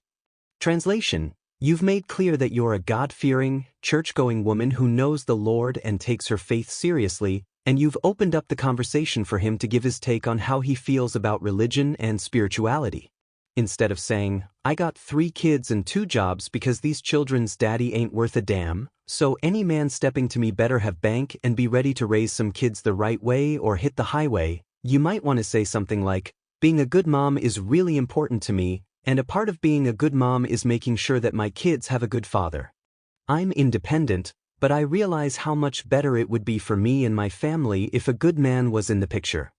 Translation: you will have made clear that while you're quite capable of taking care of your own children, you recognize the importance of having a good man in the mix, something that will make a man who's willing to put in the work understand that he will be appreciated for being a good husband and father. And that's really all a man wants, a little appreciation every now and again. Get the picture? Now, you've given us what we think is valuable information about the woman we're interested in. But more important, you've told us what your standards are, though you've done so by disguising them in a whole lot of pretty talk. It's like grape-flavored cough syrup.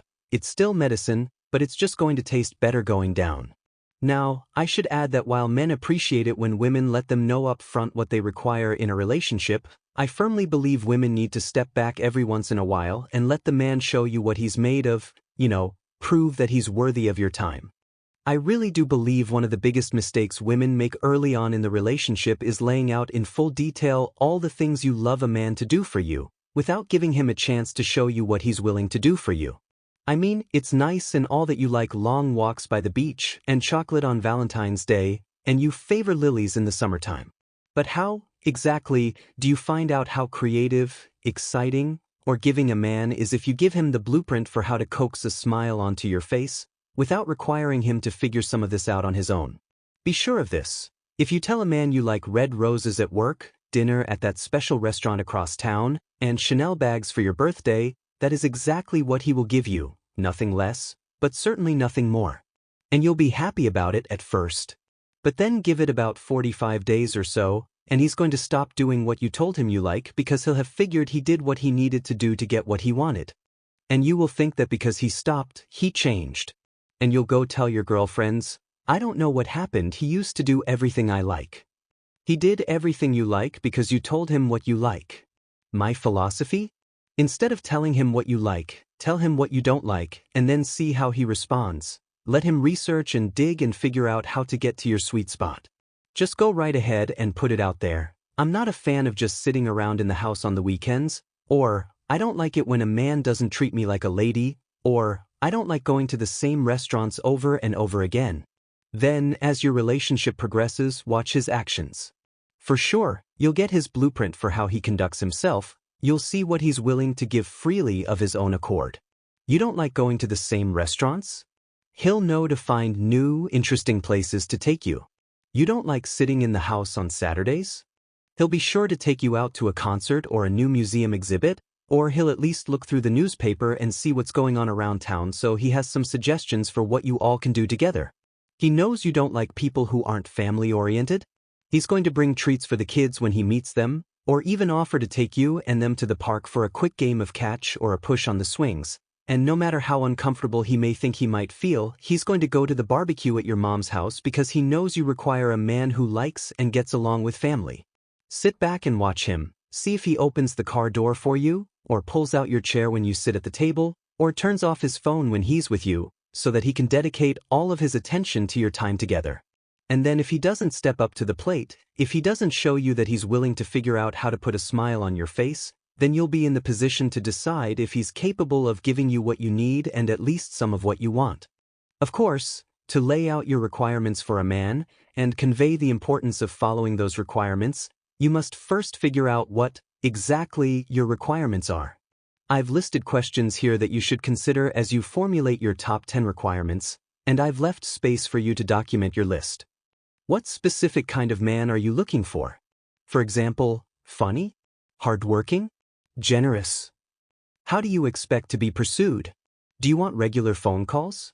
Text messages? Dates at least 3 times a week? Do you want him to always pick up the tab? What level of commitment do you expect? Do you want an open relationship? Or to date exclusively? Should it be up for discussion? What kind of financial security do you expect this man to have? Do you want him to be rich? Do you want him to make more money than you? Are you okay with a blue-collar worker? Do you want a man who wants kids and is family-oriented? Does he have to be religious spiritual? Do you mind if he's a divorce or has kids? Can you help a man build his dream? Can you adapt to his plan? What do you expect of his family? Should you get along with his mother? Do you care if he doesn't get along with her? Or if his father was never around? What should he be willing to do to woo you? Chapter 10. The 5 questions every woman should ask before she gets in too deep. I had just gotten to Hollywood, and I was seeing a lot of things that my 38-year-old eyes had never seen before. One of the things that stood out the most was the lifestyle of a famous celebrity, who I'll keep nameless for now. But I will say this much, this man had it all: money, fame, and a parade of stunning women who could make even Hugh Hefner wonder how he could get in on the action. I mean, this guy was always surrounded by gorgeous women. All the time. And I was amazed by it, because I couldn't understand how he managed to pull it off. He wasn't the best-looking guy in the business. There were others with more money, more prestige, and definitely better looks than him. Yet, he was a master at keeping a stack of solid tens around, without ever committing to any of them. I'd heard stories about these so-called superplayers with supermodels on their arms, but when I saw it up close, I was really blown away by how these connections actually worked. And I couldn't help but wonder, why did these women stay with him, knowing they were just one of many in his life?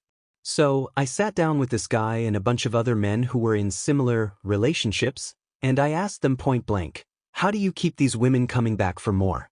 Each one, including the most notorious of the bunch, just laughed, shook their heads, and said more or less the same thing. Those women want the money, the fame, and the lifestyle. And they're willing to put up with a lot of things, not many of them good, to get it. I asked in all earnestness, but do they realize that this is going nowhere? One guy shook his head again and replied simply, they don't know where it's going because they never ask. Then he added, what am I supposed to do, tell them I'm just using them for sex and arm candy? It just is what it is. I was stunned. And the more I asked men in similar situations, the more I heard the same answer over and over. And when I asked them what could have made things different for the women they were with, almost every one of them said the same thing. If a woman came to me and asked me up front about my intentions, she would have known from the start that I'm not looking for anything serious. They don't ask, each one said, because they're afraid they'll chase him away, so they end up being strung along. The celebrity I mentioned, who was the master of all this, said it simply, I have enough of them that when I get those questions, I don't have to answer, because for every one woman who asks, I have two more who won't. Call this whatever you like, foul, wrong, inexcusable, but that's the reality. And I assure you, this mindset isn't just in celebrity circles. It happens with everyday guys, doctors, lawyers, truckers, deliverymen. Some of them have just as many women as my celebrity friends, and the women they keep company with are just as attractive as the supermodels you see on the arms of stars. But if you're a woman on a string, whether it's 3 women or 33, you're still on a string. And we both know that's not a good place to be. So, your objective is simple: avoid being on the string. The first step is to get over the fear of confronting a man. Just stop being afraid. The most successful people in the world understand that taking chances to get what they want is more productive than sitting around, afraid to take a shot. The same goes for dating. If putting your requirements out there means you risk him walking away, it's a risk you have to take.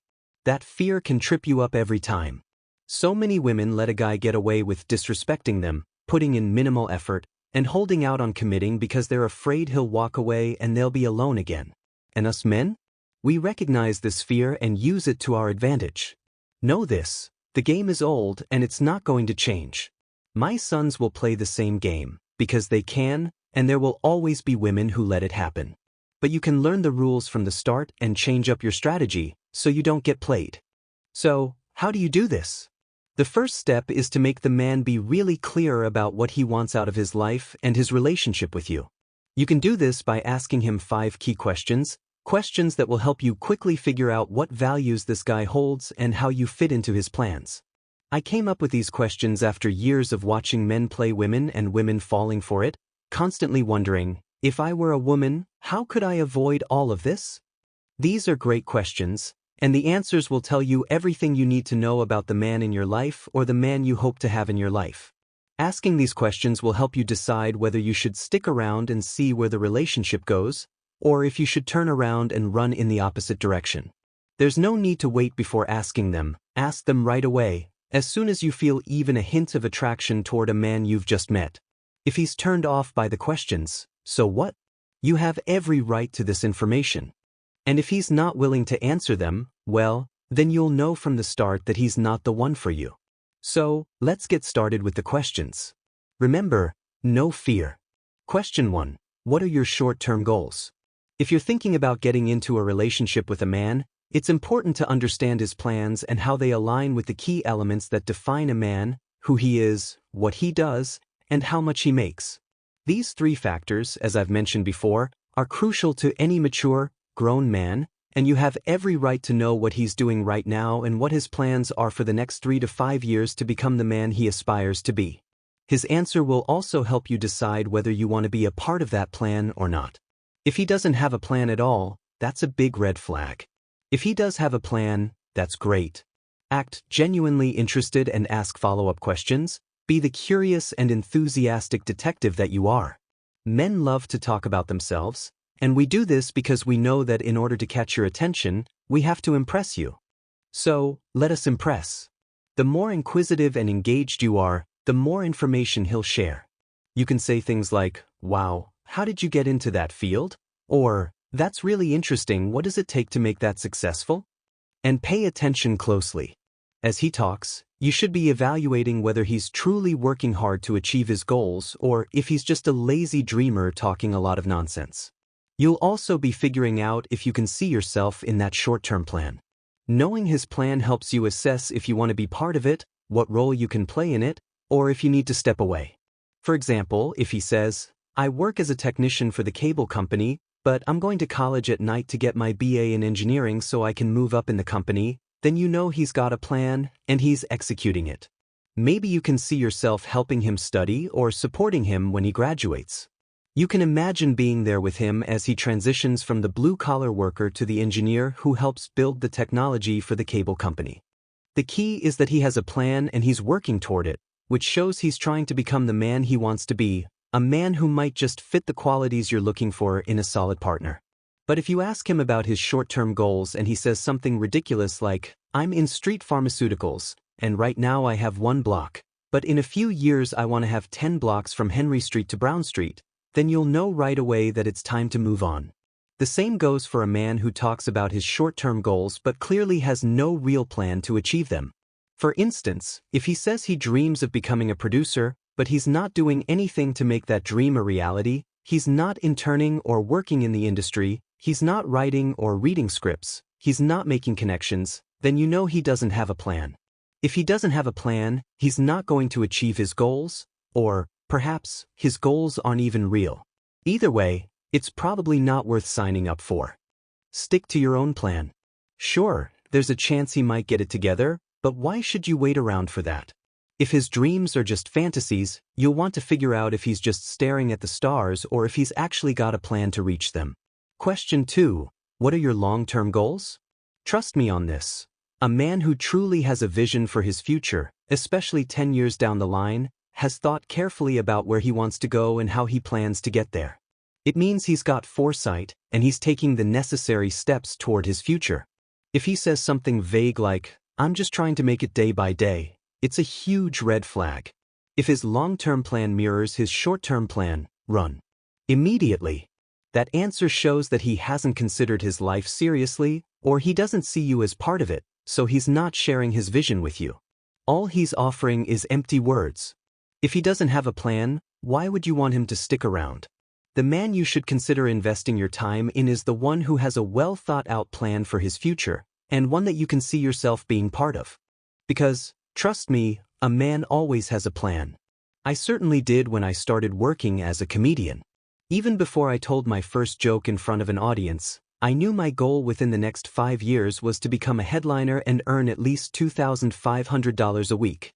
With that goal in mind, I achieved it and was happy about it. But then I set a higher goal. I wanted to earn between $5,000 and $7,500 per week. It took me about 8 years, but I reached that goal as well. Then I met Sinbad. At the time, Sinbad was performing at a comedy club in Birmingham and was making $50,000 to $70,000 a week. Single. His success made me realize the potential in comedy, and I knew I needed to set a long-term plan for my career to create a lifestyle that would make my family proud. I visualized my life that way and put a plan in place to achieve it. I knew it wouldn't be easy, that it would take time, and that I'd need the right connections and a solid team to get there. But the point is, I had a long-term plan with clear steps to reach those goals, and eventually I did. Once you hear a potential partner's answers to the first two questions, you'll have a clear understanding of the type of man he is. Don't tie your life to someone who doesn't have a plan, because if he's not moving forward, eventually you'll be stuck, too. Question 3. What are your views on relationships? This is a multi-part question that dives into how a man feels about different aspects of relationships, from his family to his connection with God. Each of these answers will reveal key insights about him, his stance on commitment, the type of household he was raised in, his potential as a father and husband, and his spiritual beliefs. These are crucial aspects to understand before moving forward with a relationship. Don't shy away from asking these questions, as they will give you valuable information. In fact, it's best to ask them before anything serious happens, before you even kiss or agree to go on a date.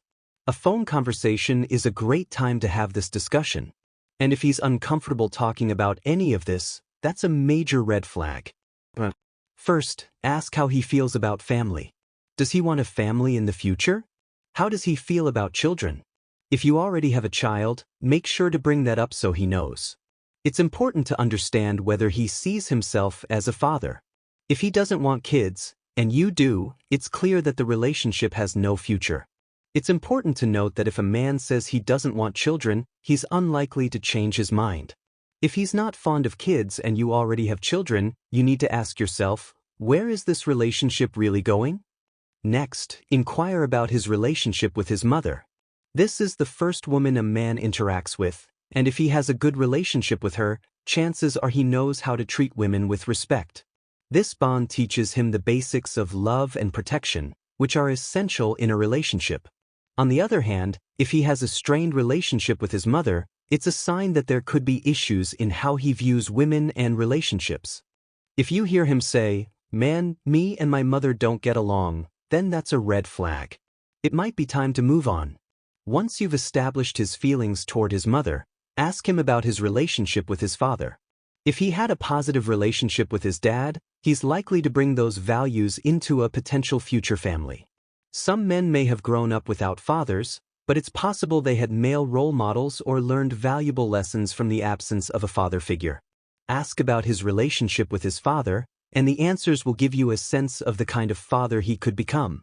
You'll also need to ask about his connection with God. If he doesn't have any relationship with God, doesn't attend church, or has no moral framework guiding his decisions, it's a serious issue.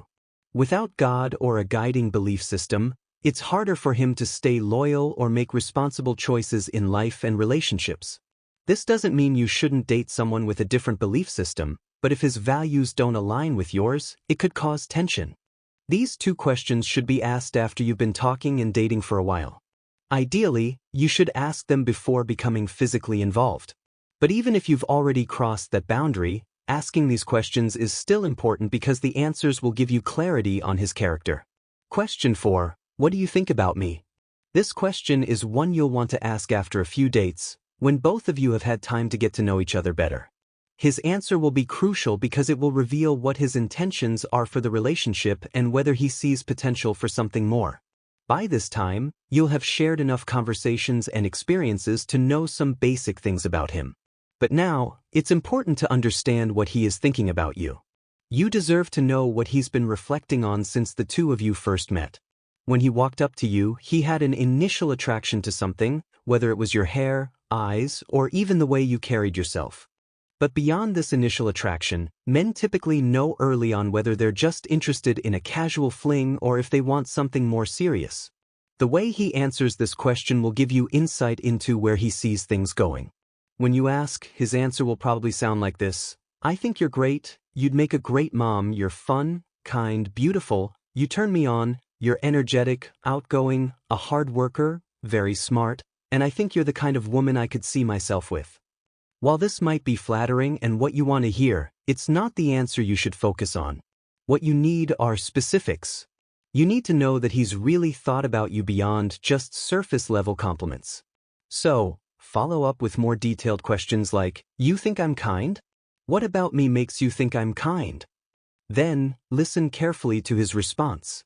If he can't provide a specific example of your kindness, it suggests he hasn't been thinking deeply about you.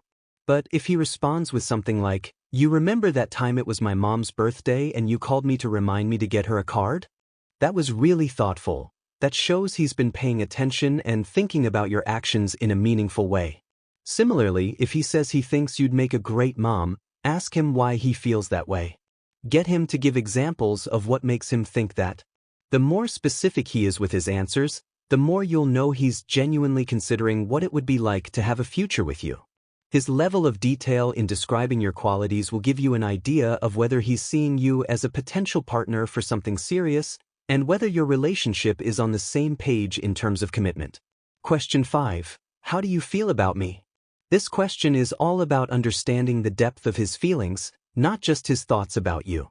Think and feel are very different, and if a man can't express how he feels about you after a month of dating, that's a big red flag.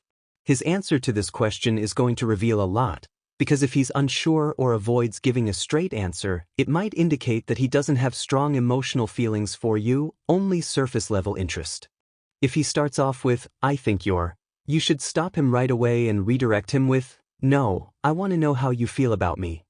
His hesitation, shifting in his seat, or stalling behaviors are just signs that he's trying to avoid digging into his emotional side, something that doesn't come easily to many men. Don't get frustrated if his answer isn't immediate. He's likely going to need a moment to dig into his emotional core, a place men often avoid because expressing emotions can be uncomfortable. However, that's exactly what you need from him to gauge where things stand. What you want to hear is something like, "When I don't see you, I miss talking to you. I wonder what you're doing, and when you're around, I just feel better. You're the kind of woman I've been trying to find." This kind of answer shows that he's developing real feelings for you and can see a future together, even if he isn't in love yet.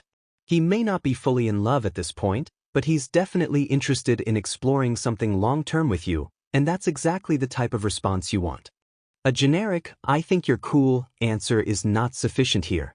If, after asking this question and pushing for more depth, you realize his feelings don't go much beyond the surface, then you need to reassess. If he's not feeling the way you need him to feel, if he's not emotionally invested, then it's time to pull back. Wait until you hear and feel the kinds of things that signal he's genuinely ready to pursue something meaningful with you. We men are fully aware that we have to answer these questions, and any real man is going to answer them. You may not necessarily like the answers, but he's going to give them. If he refuses, don't bother with him. Don't think you're going to work it out later, waiting until he gets more comfortable with you. That would be nothing more than blind hope. Before you know it, you'll find out the hard way that this isn't the guy for you, and you'll be starting all your conversations with your girlfriends like this. "You know, I slept with him, and he's not about anything. I don't even know if he likes kids." Don't let this happen. Empower yourself. It's your right to know all these answers up front. Per my 90-day rule, which you'll discover in the next chapter, you need to ask these questions within the first few months of a courtship. If you're already in a relationship with someone, these questions are still valid if you don't know the answers. You can ask them for clarification, or you may need to ask them with the hope that they'll solidify what you may already know, either that you need to get out of the relationship or that you're headed in the right direction. His answers might help you cut your losses before you invest too many more years in a relationship that isn't going the way you want it to. Or they may make you say, "Wow, I'm glad I'm with this man." Know, too, that though we'll answer these questions because we like talking about ourselves, our answers may make us consider the woman who's asking the questions in a different light. We definitely want to know where our women stand on these issues, too, but we're not going to bring it up, especially if our intentions for you aren't pure. However, in your conversations about these matters, your man might learn something about you, too, something that makes him think, "I've got a solid woman on my side." For instance, if he tells you he wants to be an engineer and he's going to night school to earn his degree, and you tell him you have friends who are engineers and offer to introduce him to them for some helpful advice, he might start to think, "Wow, this woman is interested in my goals and ambitions. She's offering to help me out. Maybe she's the one to help me get to the next level." And he might just start envisioning including you in those next-level plans. You're getting information from him, and at the same time, you're plugging yourself into these different slots. Do I see myself in his short-term plans, his long-term plans, as part of his family, having children with him, helping him maintain a good relationship with his mom, being a role model for our kids, and so on. But it's a two-way street. Know that the guy you're questioning is also listening closely, calculating whether you're a woman who's his keeper or just a casual interest. Chapter 11, 90-Day Rule, Getting the Respect You Deserve. 1977, it was a good year. I was living in Cleveland with a brand new 2-bedroom apartment. I hadn't quite gotten the car I wanted yet, but I was working on it. And I had a job at the Ford Motor Plant. They had a high hourly wage there, and over time, more money than a man like me could dream of making. But more important, Ford had benefits. Thing is, you had to be on the job for a while to get them. Oh, you could get a paycheck, but you wouldn't get the benefits. And as far as any of the full-time regulars on the line were concerned, you weren't really in until you had those benefits. Ford's policy was that you had to work at least 90 days before they'd cover your health insurance. The plant management was saying to me, "We'll provide you benefits after you've proven you're worthy. Work hard, show up on time, follow your supervisor's orders, and get along with your coworkers for 90 days, and then you'll get dental and medical coverage." They were offering everything from getting your eyes checked, to taking care of your hernia, and even looking after your kids' teeth and eyes. And if you had a woman, she could get glasses and crowns for her teeth, and any babies you have after this, well, they'd take care of them too. Your whole family would be covered. And you know what? It all made perfect sense to me. I was being challenged to show everyone at the plant that I was serious. I wanted to prove I could work hard for the salary, and for the right to have them pay my medical and dental expenses. As a man, I needed and wanted to prove that I was up for the challenge and worthy of the reward. I agreed 100% with what the Ford Motor Company was asking, so I signed on the dotted line. I wanted to be a part of the Ford family. The first day I got paid, the supervisor came through and said, "Here's your check, appreciate you coming." The check was great, but I wasn't booking a doctor's appointment anytime soon. If I had a toothache, or even if both of my front teeth were loose and about to fall out, I wouldn't be seeing a dentist for 90 days. Ford had already said that I had to prove myself to get the extras, the perks. It was a really simple equation. Work hard, prove yourself, and get the benefits. And guess what? It's the same with jobs in the government, places like the post office, the DMV, even some corporations. You've got to prove yourself to get the good stuff, the extras, the benefits. So, if Ford and the government won't give a man benefits until he's been on the job and proven himself, why are you passing out benefits to men before they've proven themselves worthy? You know what the benefits are, right? I'm not talking about being nice to him, or cooking for him, or going out to dinner with him, or helping him pick out an outfit, or bringing him around your mother. Those are things that happen during the course of a budding relationship. You do special things for each other because you care. But by benefits, I mean sex. And if you're giving your benefits to a guy who's only been on the job for a week or two, you're making a grave mistake. You don't know this man, not really. He doesn't know you. He hasn't proven himself. And he could walk off the job at any time. And you'll have no one to blame but yourself. Think about it. The first guy you slept with quicker than 90 days, where is he now? I'm willing to bet you're probably not with him. True, there are some people out there who had sex early in the relationship and are still together to this day, but that's rare. More often than not, a guy who gets benefits early without having to put in work or prove himself moves on to a committed relationship with a woman who has a probationary period to find out more about him. I'm sure that woman laid out the rules, the requirements, early on, and let him know that he could either rise up to those requirements or just move on. A directive like that tells him that you're not a plaything, someone to be used and discarded. It signals that what you have, your benefits, are special, and that you need time to get to know him and decide if he deserves them. The man who is willing to put in the time and meet those requirements is the one you want to stick around, because that guy is making a conscious decision to stay on the job, get promoted, and be the proud beneficiary of your benefits. And you, in the meantime, win the ultimate prize, maintaining your dignity and self-esteem, and earning the respect of the man who recognized that you were worth the wait. Of course, you've got to use your 90 days wisely.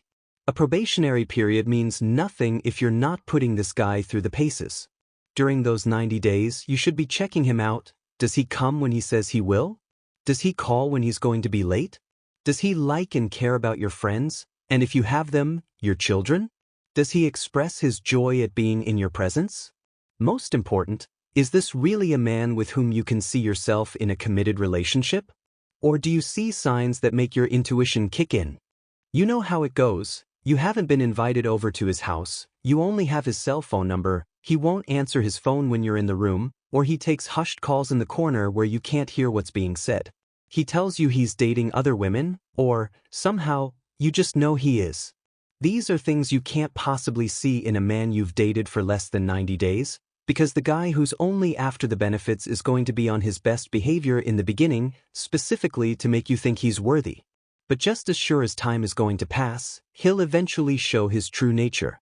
Give it at least 90 days, and you'll be able to figure everything out.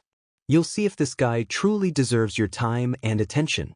After all, it's your right to have what you want and to actually get it. Put yourself first, ask the 5 questions, withhold the benefits, and demand respect.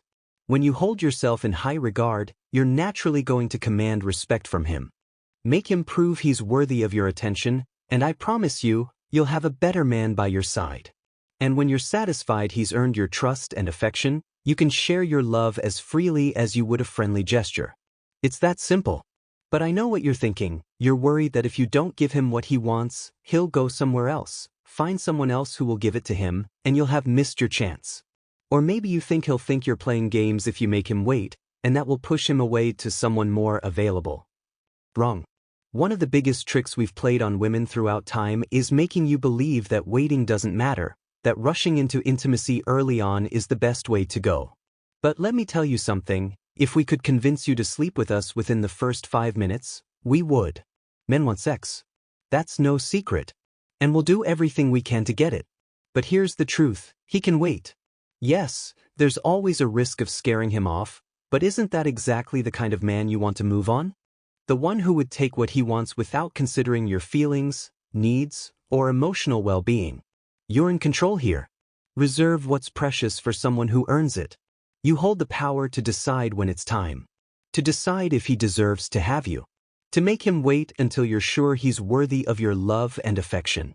Think about it. When it comes to intimacy, men don't decide anything. We don't choose when we get to kiss you. We don't decide when it's time to hug, to hold hands, or to touch you in any way. That's entirely up to you.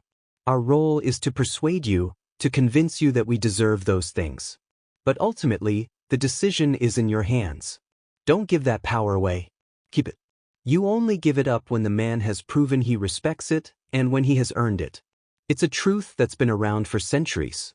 Women have shaped the course of history with that power. Think of Cleopatra, who brought down empires. Or Eve, yes, we're still dealing with the consequences of that. Women have always had that kind of influence, and you do too.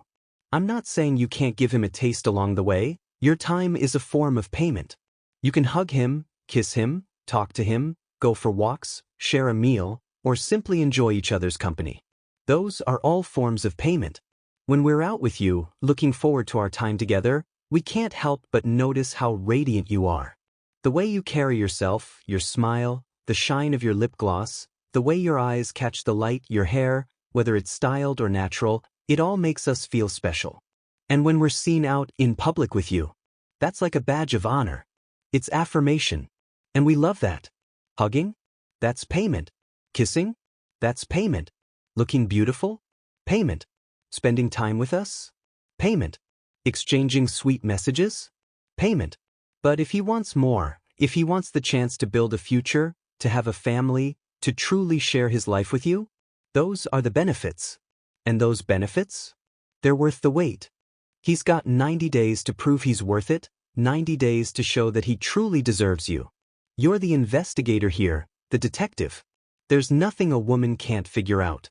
You're like a one-woman investigative team. So get to work. Create scenarios.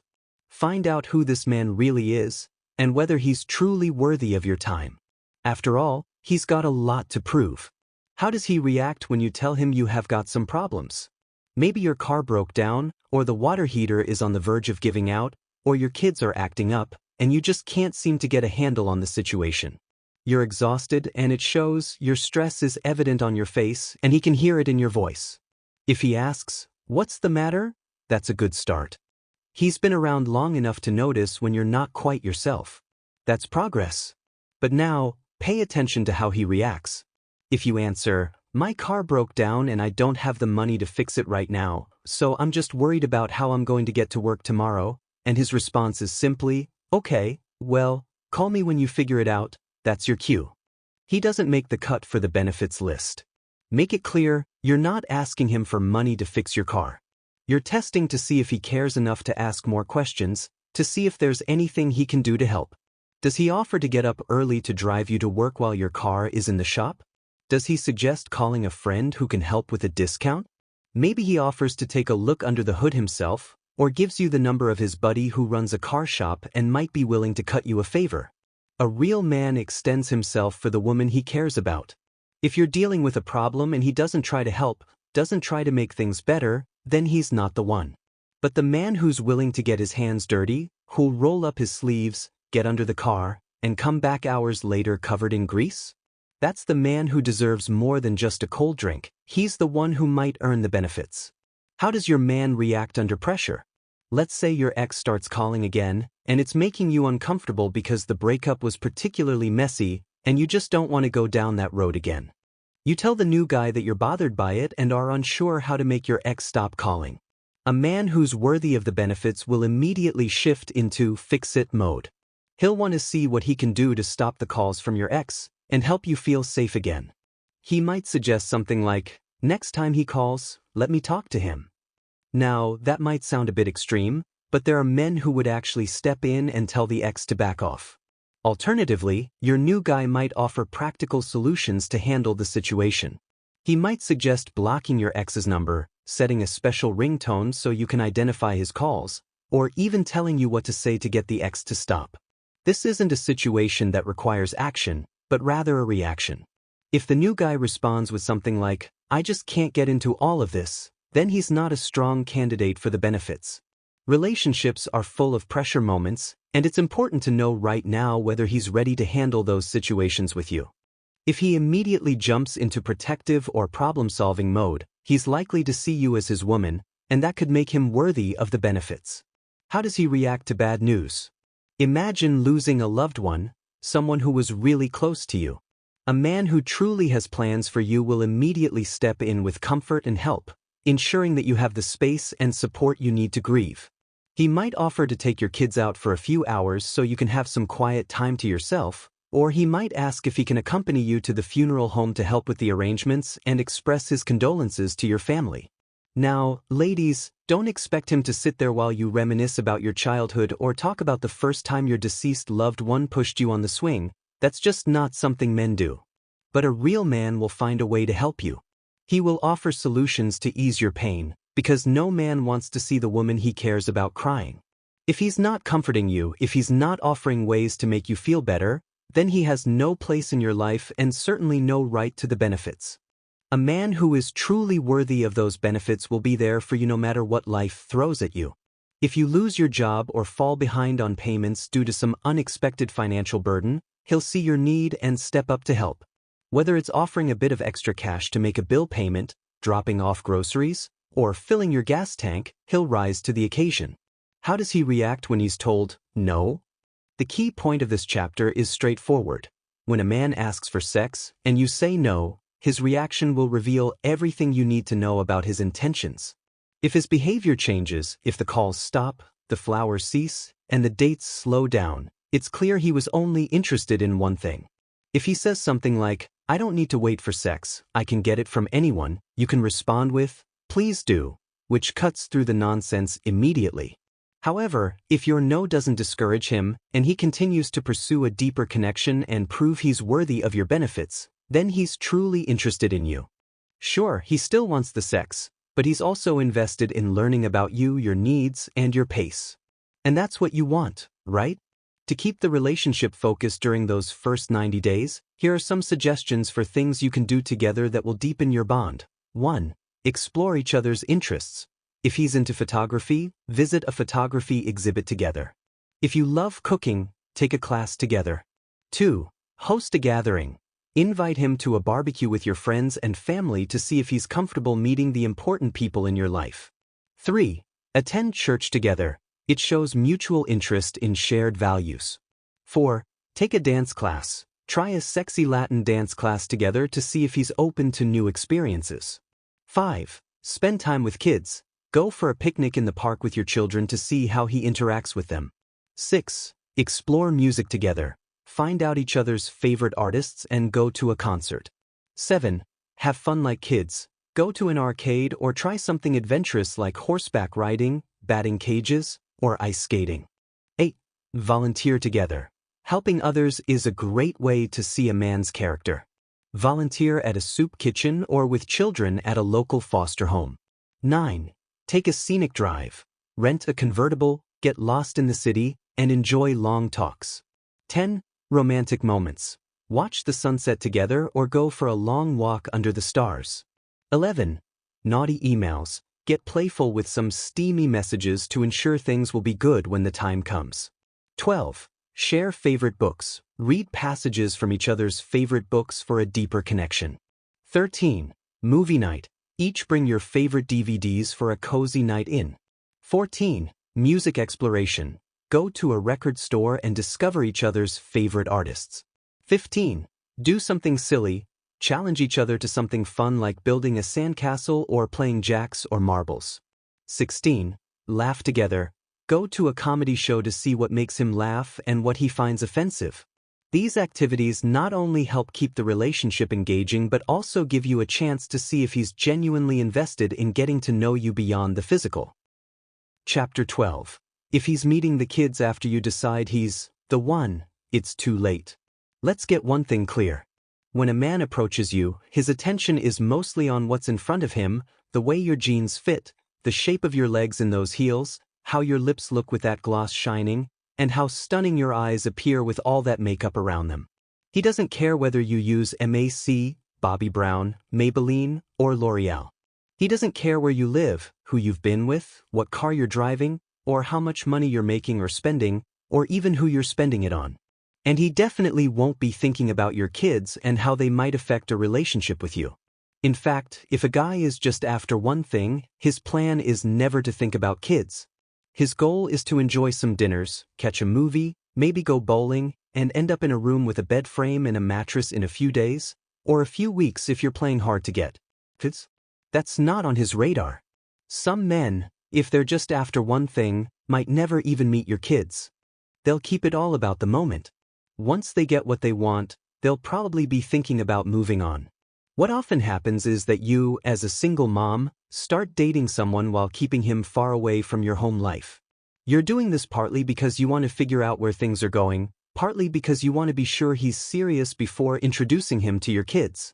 Once you're convinced there's potential, you invite him over to meet them. But hold on. That's where things can go wrong. You can't get emotionally attached and make commitments, whether verbal or physical, and then finally bring him home only to realize he doesn't like your kids, or worse, your kids don't like him. Imagine this. You've built this image of yourself as someone fun, interesting, wild, and carefree, but once he steps into your living room, he's tripping over Tonka trucks, stepping on crayons, and your kids are begging for chips, crying loudly, and needing a diaper change. This is not a good situation. Not at all. The introduction is actually too late. It needs to happen much earlier. A man needs to see what he's getting into from the beginning. If he sees you as a mother, he'll immediately start to consider whether he sees himself as a father. He'll evaluate if he can handle the responsibility of your children, whether he's ready to deal with any drama from an ex, or if he's okay with playing second fiddle to your kids. He'll think about whether he can afford it, and whether he wants to deal with all the potential complications. And if you hold back important information like the fact that you have kids, only to spring it on him later, he's not going to take it well. He'll feel deceived, like he was led to believe he was involved with one kind of woman, only to discover that he's dealing with someone who comes with a completely different set of responsibilities. Just telling him you have kids isn't enough. The longer you hold off introducing him to the kids, the more he's going to wonder if there's something wrong. He'll start to think you're hiding the kids for a reason, and that will only make him more nervous about meeting them. The introduction will take on way more weight than it deserves. After all, he's just meeting the kids. It's not a big summit, not a state dinner at the White House. So, to avoid all of this, You should get the kids involved early on. A casual, natural introduction early in the relationship will help set things up for a healthier connection. He should be around the kids soon after you start developing feelings for him that go beyond attraction. If you're starting to wonder whether this guy is right for you, you might as well see if he's right for the kids too. Let him see you with them in a natural, motherly role. He should see you feeding oatmeal to the toddler, braiding the 7-year-old's hair, folding the 10-year-old's laundry, and cheering the 15-year-old on during football practice. He'll be watching how you care for them, how you handle your role as a mother, and whether he could see himself in a similar position. This is hugely important because men know that not all women are naturally good at mothering. There's no automatic mothering gene just because a woman has the equipment to have children. Just as some women can't drive, do math, or cook, some women aren't good at being mothers. So, a man wants to see if you can be kind, compassionate, creative, and firm. He needs to know that you can handle the stress of family life, because marriage and family equal stress. He wants to see how you handle making dinner for the kids, helping with homework, tending to a sick child, managing the internet, and all at the same time without falling apart. More importantly, introducing the kids lets you see him in a fatherly capacity. Walk him into your house, introduce him to the kids, and then sit back and observe. His reaction will tell you a lot. If he's good with kids, he'll be able to engage with a 6-year-old. The real test of how he handles kids is whether he can keep them engaged and get a response. If he freezes up, acting like he's in a courtroom, struggling to think of something to say, then he's probably not great with kids.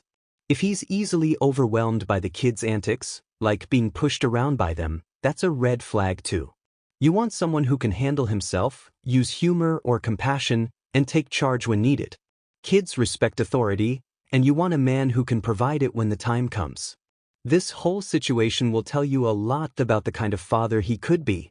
If he's comfortable with the kids, can entertain them, give them advice, and offer solid guidance for you, then he's showing signs of being a potential father figure for your children.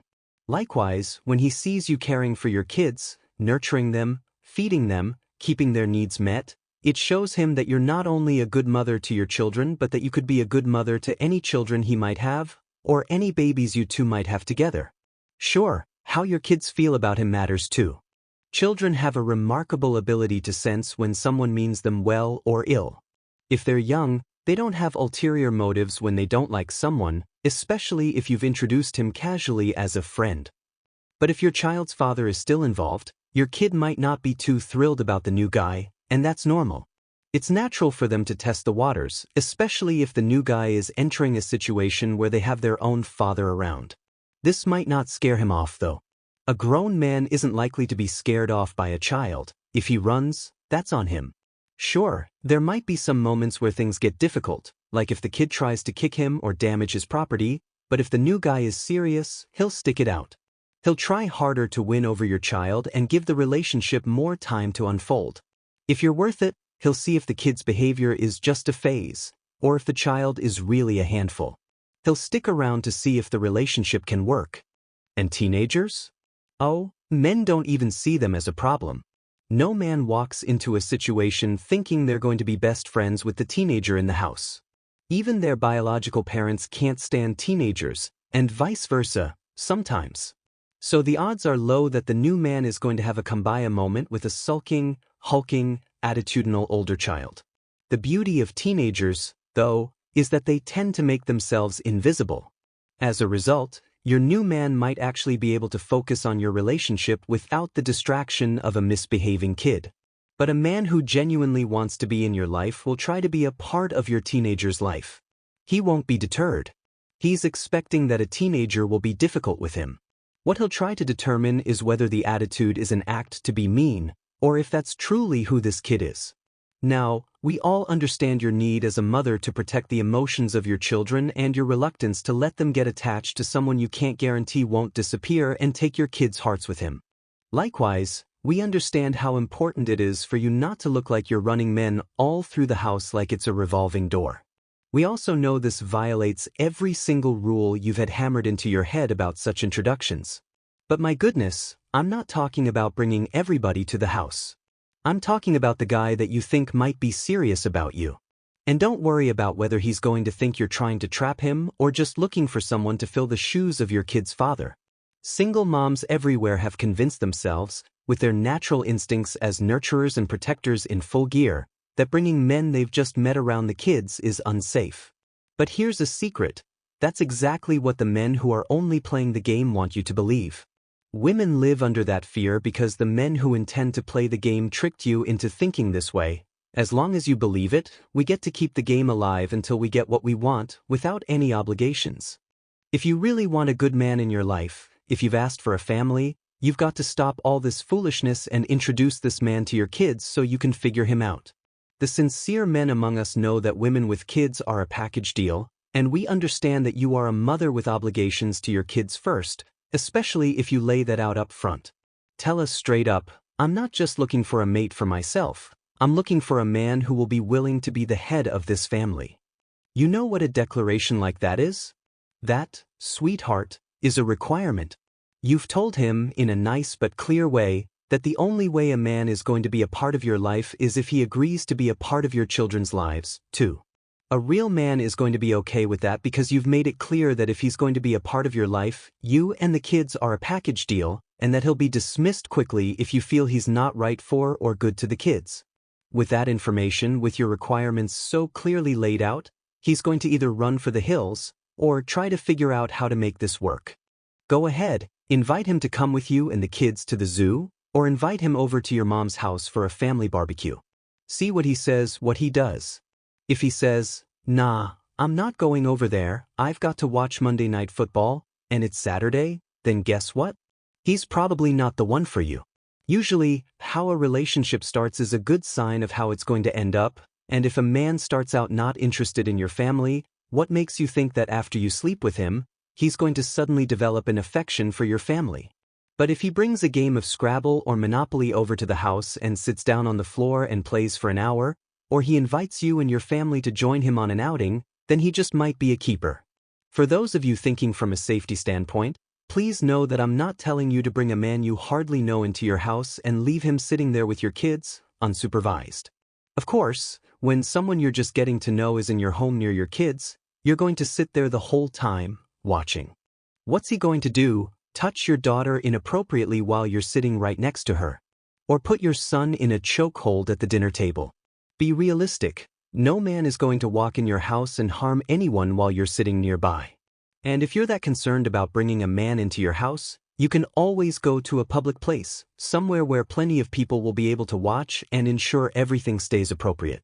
For those of you who are dating men with children, don't expect him to introduce the kids early, necessarily. Because wherever his child is, most likely his child's mother isn't too far away. And the last thing he needs or wants is for his kid to run back to his ex talking about the nice lady daddy had over at the house. Next thing you know, his ex is laying down the new custody terms, which do not include having her child around any unfamiliar woman she hasn't previously vetted and authorized, especially if that woman is trying to settle into his life. So, a man with children from a previous relationship recognizes that he needs to ration out the female encounters with his kids if he wants to try to keep peace with his ex and actually spend time with his children. If you're not someone he sees being around for any amount of time, he's not going to waste his girl encounter ration on you, knowing that you're not worth the potential trouble that will come when his kids return home and tell their mother he had a woman in the house. In his mind, he's decided you're not worth it.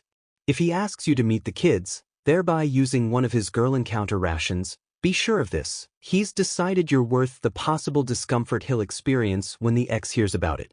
How will he let you know which category you fit in? If, say, after your 5th date he's still telling you, "By the way, we have to go out on Sunday because this Saturday is my time with the kids, and it's the only time I have with them, so," then he doesn't want you around them, he's telling you you're not worth the potential headache. But if he says something like, "I got the kids this Saturday, how about we go to the beach or the park?" then he's thinking he can handle the ex later. Right now, he wants nothing more than to be with you and the kids. Want to figure out whether he has good father potential or not? The following list isn't foolproof, but it will certainly give you something to think about as you consider whether this man is right for your kids, or if you should take the kids and run in the other direction.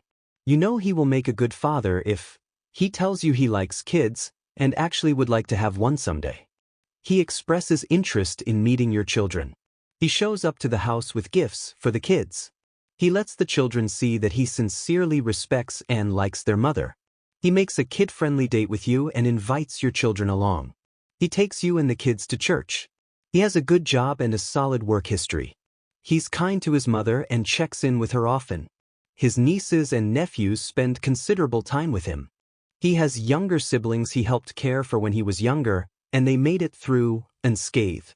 He has a pet, and it actually gets fed and taken care of. He keeps his house clean and knows how to cook a few decent meals. He's financially prepared to care for you and your children, or he has the desire to. He can and is willing to comfort your child when she hurts herself. He doesn't faint at the sight of diapers. He can get down and dirty with your children, squirting them with a water hose, shooting hoops at the park, getting buried in the sand at the beach, and like it. He doesn't lose his mind when someone spills food and drinks in his car, or puts a muddy footprint on the back of his seat. It shows he's not so fussy about messy kids, because nothing wrecks your car quicker than having kids. His seats will see the inside of a Happy Meal. He can make it through a one-on-one game with your child and maybe even let him win once. He's willing and able to teach you how to play a sport, which shows he has the patience of Job. He's willing to go to family functions with you and the kids, even after hearing the stories about your crazy Aunt Thelma and how she likes to get a little tipsy and call out your new boyfriends in front of company. He's actually interested in how your child is doing in school, and not only encourages him to do well, but gives suggestions on how he can excel. He can be gentle with your kids, but he's capable of being firm with them, too, though you don't want to see him start taking off his belt within the first half hour of meeting the children. I know kids can be bad, but that's a little much.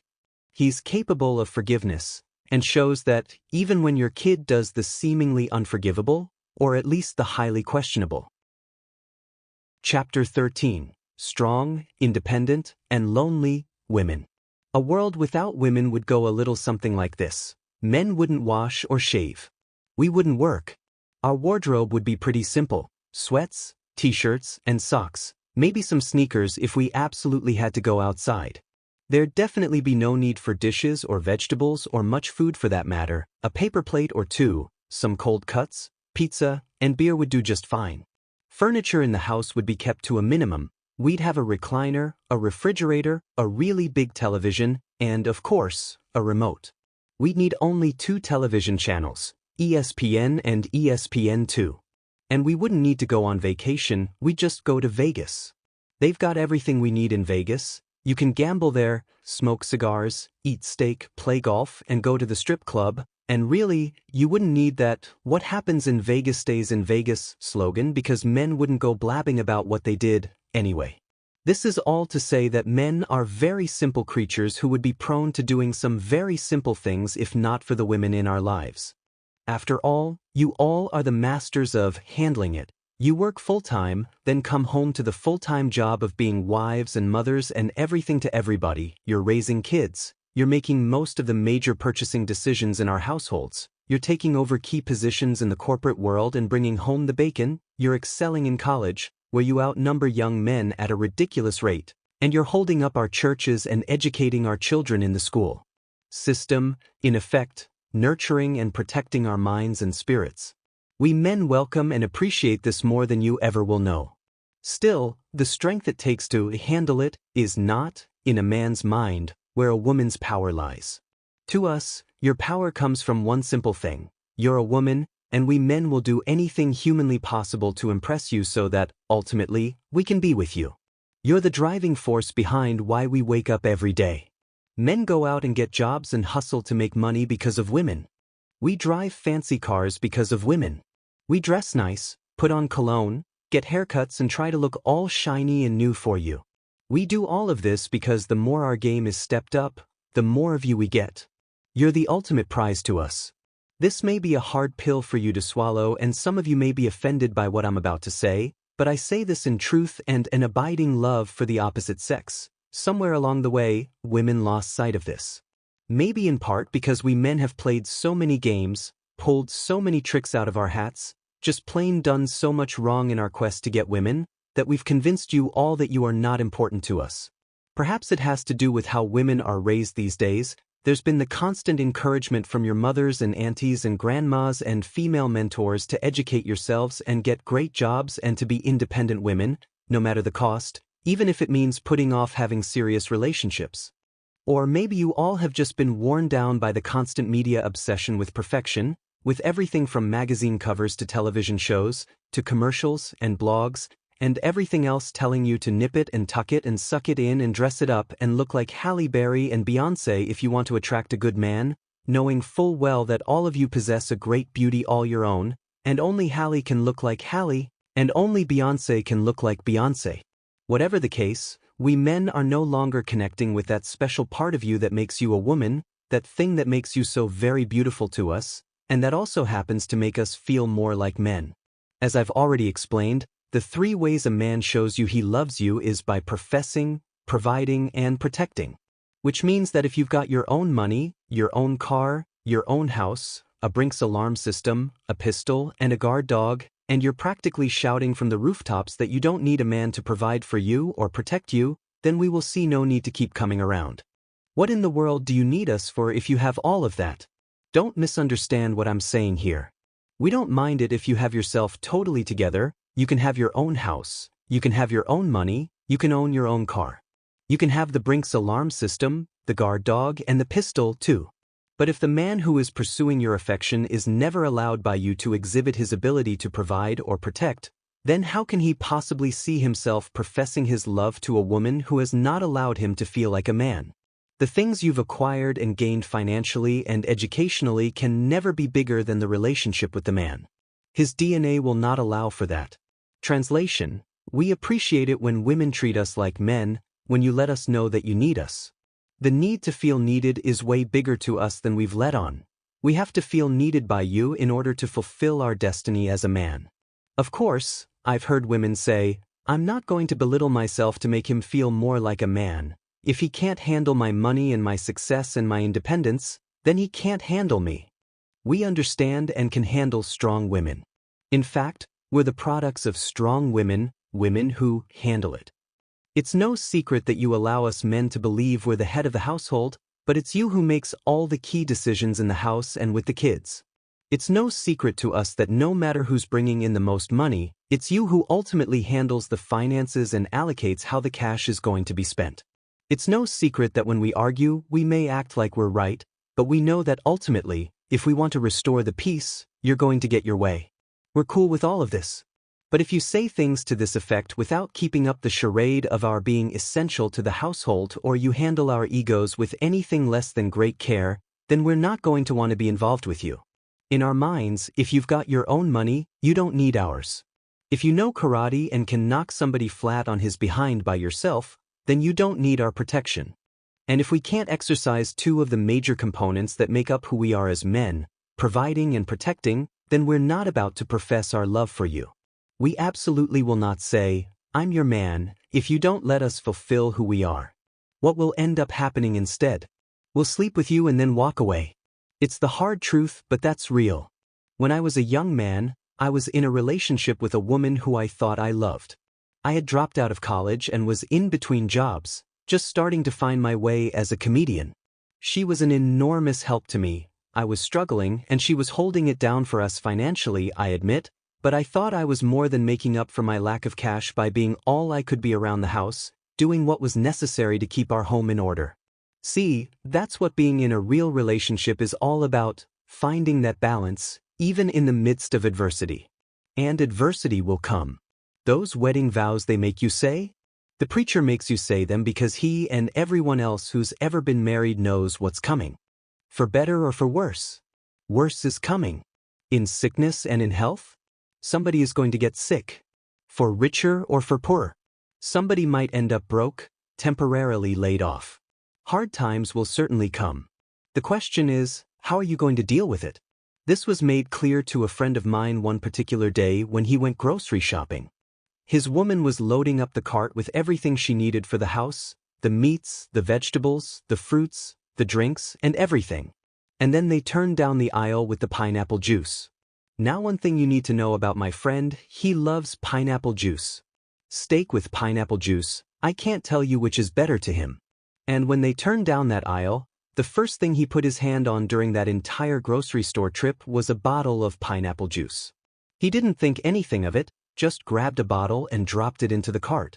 She had her back turned when he did it, but when she turned around and saw the pineapple juice in there on the pile of groceries, she snatched it out and said, "What is this?" "Pineapple juice," he said simply. "And who put this pineapple juice in the basket?" she asked. "Well, I did," he said, a little confused. "Who else in the world would have put a bottle of pineapple juice into their cart?" "You," she practically spit, "don't have any money." And then she did the unthinkable. She took that bottle of pineapple juice and purposely dropped it on the floor. It hit the tile with the loudest crash and broke into what looked like a million little pieces of shiny glass shards and yellow liquid, all of it just inches away from their feet. She glanced at it, then gave him the eye, and pushed the grocery cart on, away from the mess in him. He walked out the store and waited for her. When she finally came out, he loaded the groceries into the car with tears in his eyes. You just can't imagine how that hurt him. He knew he didn't have any money, but all he wanted was a damn bottle of pineapple juice, and in that singular act, in that one moment, his lady shoved into his face that she didn't consider him to be a man. It was more important to her in that moment to prove what he already knew, that he wasn't fulfilling his role as a provider. I'm not suggesting that she didn't have the right to have a man who was pulling his weight. But if she knew him, and men, she would have understood that making him feel less than a man wasn't going to get her what she needed and wanted out of her man. Her actions were only going to drive him away. Not long after, he left her. And that is pretty much the reaction you can expect from men in similar situations where a woman makes more than her partner and she rubs that fact in his face. Will he be intimidated by your money and your success? Of course. Because you're taking him out of his role as a man to be the provider. It's what society expects of him, and really, what you've been taught to expect of men, too, that he be able to sweep you up and take care of you. Sure, when a man is young and doesn't know any better, he's busy being all this other stuff he thinks fits into what it means to be a man, dating an excess of women. Recklessly spending his money on things he doesn't really need, much less can afford, using his muscle instead of his brain in his quest to appear tough. But most of us grow out of this eventually, and when we do, we recognize that a real man provides for the ones he loves. Even a male convict will sit behind bars and tell you, "The first thing I'm going to do when I get out of here is take care of my family and get a job. That's all I want to do." Most every man comes to that realization. Some men never come out of the ignorance and die fools, alone. But for the most part, when we get around other men and try to validate our manhood, it's not about how many women we've got, but who we're taking care of. We are trained to be providers for you, and you are trained to look for that in us. So the moment that order of things is thrown off, the relationship is out of sync. If a woman also has the bad habit of throwing a man's deficiencies in his face, then he's facing a problem of a whole different magnitude. He's going to struggle with not being the provider, and she's going to feel like his ego is getting in the way of her happiness. And in the end, everyone involved is bound to get and be miserable. So how do we get through this situation? Don't give up your money, your job, your education, or the pride and dignity that come with all of that. Just be a lady. Oh, I can hear the collective teeth sucking now. It's as loud as a siren and helicopter were in Compton. I can see the universal arm folding and eyebrow raising too. But you're getting upset over what I'm saying won't change the fact that men, no matter what their financial situation, background, social status, or history, want their women to let them take care of them. And I say to you defiant ones, go ahead and act like this isn't important if you want to, but the women who accept that it's okay to let the guy take the lead sometimes are going to win. So do you want a man or not? You can do this. We know you're strong enough to move the television set. But you should let him do it. Say it's too heavy for you, it's a man's job. Yes, you're right, there's nothing wrong with your arm and you are perfectly capable of opening your own car door. But doggone it, when you're going somewhere with a man, let him treat you like a lady and open the car door for you. If he doesn't automatically open the car door, stand by the darn thing and don't get in the vehicle until he realizes he needs to get his behind out of the driver's seat and come around and open the car door for you. That's his job. We get that you've got plenty of money to pay for dinner. But sit there and let him pick up that check. That's what he's supposed to do when he's out with a woman on a date. Yes, you are independent and you don't need anyone to take out the trash for you or hang your pictures or run to the hardware store for supplies to fix the sink. But I'm telling you, if you put your finger in your mouth and act like you haven't a clue what to do or the strength to do it, your man will step right in and handle that for you, with a smile. If you add a hearty, "Baby, thank you so much for doing this for me, I don't know what I'd do without you." See, a lot of men would be better men if they were required to be, well, men. We're in this new age and women have taken on these roles out of necessity, I'll admit that.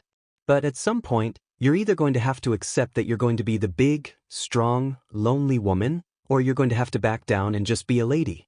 Women play roles all the time. Why is it, when it comes to this, you're so unwilling to play the role, even when you know it's going to give you what you want and need? In the long run, being a girl allows you to relax.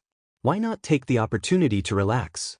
Honest to goodness, I promise you it's not hard, it won't kill you, and whatever it is that you need, he will hop to it if you just show him a little appreciation.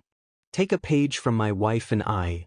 There's not a day that goes by that we don't compliment each other at least several times a day, but on one specific day recently, when she left me in charge of the kids while she ran some errands and worked around the house, she saw I was worn out from chasing behind the children. Chasing behind children isn't something I usually do. I mean, I can do it, but it's exhausting. Still, when Marjorie walked into the room and saw the harried look on my face, she very sweetly flipped the script on me and said, "Steve, thank you so much for watching the children, you're a great father." Boy, I can't tell you how good that made me feel. She had hardly gotten the words out of her mouth before I hopped to, making sure the kids stayed out of her way and stayed quiet while she finished what she had to do. Had that compliment not come through, I would have been salty about having to sit with the kids all day when there were so many other things I could have been doing and wanted to do. That compliment, you see, made me remember why I was in the game, and especially why Marjorie is on the team. Appreciating a man, not undermining his confidence, is the best way to get the best out of your guy. And the best way to appreciate him is by being a girl, and especially letting him be a man. Now, I'm convinced that being a girl is a lost art form, something that every woman can use some lessons in. So I've taken the liberty of showing you how to be a girl in some of the basic but most important situations in which you'll find yourself with a man. Guaranteed, if he's worth his salt, he'll be all in. How to be a girl on a date. Don't tell him where you'd like to go, tell him the kind of food and atmosphere you enjoy, and then let him figure out a place that he thinks will suit your taste. Don't tell him you'll drive, let him get you to where you both need to go. Don't tell him you want to go Dutch, let him pay. Don't invite him up for a nightcap, kiss him goodnight and let him figure out what he needs to do to earn the cookie. How to be a girl around the house. Don't try to fix the sink, the car, the toilet, or anything else, let him do it. Don't take out the garbage, paint, or mow the lawn, that's his job. Don't do any of the heavy lifting, he was born with the muscle it takes to move sofas, television sets, bookshelves, and the like. Don't be afraid to make a meal or two, the kitchen is both your and his friend. Don't wear a t-shirt to bed every night, a little lingerie never hurt anybody. Chapter 14, How to Get the Ring. Your man knows what you want. The ultimate commitment, the ring. He knows, too, what he needs. It seems obvious, then, that he would get himself to the jeweler, pick out a nice, hefty diamond, and then plot out an on-bended-knee proposal that would make the "Will you marry me?" pitch that Grammy Award-winning singer seal made to supermodel Heidi Klum. He proposed in an igloo he had built on top of a glacier 14,000 feet above sea level, look like an invitation to the prom. But your proposal never comes. And the way your man is acting, it's not coming anytime soon. And so you wait. And wait. And wait some more. This is the story of all too many women girlfriends who are putting in some serious work not only because they love their men, but because they want to prove they're the one. Everybody is clear about how you prove to him you're the one. Do all the things for him a wife would do, support him emotionally, be loyal, work it out in the bedroom, tell him you love him often and show it too. Maybe live with him. Have his babies. Get close, really close, to his mom and sisters and friends. Basically, you give him everything he needs and all of what he wants. Check out this strawberry letter from a listener who called herself Biological Clock Ticker, a 31-year-old single, childless woman in a relationship she said feels like a 3-year-long booty call. He tells me he loves me and wants me to have his children. My biological clock is ticking like crazy, and we have been trying for the past year to get pregnant, to no avail. The problem is that he says he does not want to be in a committed relationship or marriage because he doesn't want to answer to anyone. As long as I have known him, I have shown him that I am not at all like the other women that he has dated. I was there for him when he injured himself, quit his job, when his father died, and when he was unemployed for months. I have been encouraging him, and am there for him financially and physically. I've been waiting and hanging in there, hoping he'll marry me because I don't think that I will get anyone else that would want to have a child with me. Am I being a fool for waiting for him? Should I just let it go? She and all too many women in similar predicaments can't understand why, after all of this hard work, he won't give her the one thing she needs and wants. Well, let me break it down for her and you. Your man hasn't asked you to marry him because of one or more of the following reasons. He is still married to someone else, you're really not the one he wants, or, the real answer you don't want to hear, you haven't required him to marry you or set a date. In fact, I know of a few guys whose ladies are smack dab in the middle of this predicament right now. One that stands out is a couple that dated for a year before she ended up pregnant. To her credit, the single mom knew she didn't want to have a second child with a man who wasn't there to help raise her kids, so she made it simple for him. I'm only going to have this child if you're willing to be a father for real, not this part-time every once in a while when I feel like it kind of dad. And, faced with the prospect of losing her and his baby, he stepped up to the plate. He agreed to be there for their child and gave up his apartment, and moved in with his girlfriend while they prepared for the birth of their son. Oh, she thought the proposal, the ring, and the wedding would follow shortly after the baby was born. To his credit, her boyfriend did come through with a ring. But she's been wearing it for 7 years now, and though she's been hoping, waiting, and praying for a wedding date, they're no closer to walking down the aisle today than they were the day their child was born. They share a home. They share parenting responsibilities. They share bills, schedules, car notes, church pews, and most certainly a bed. But they don't share the last name or a marriage certificate. She can't understand why they're playing house instead of making an official home together.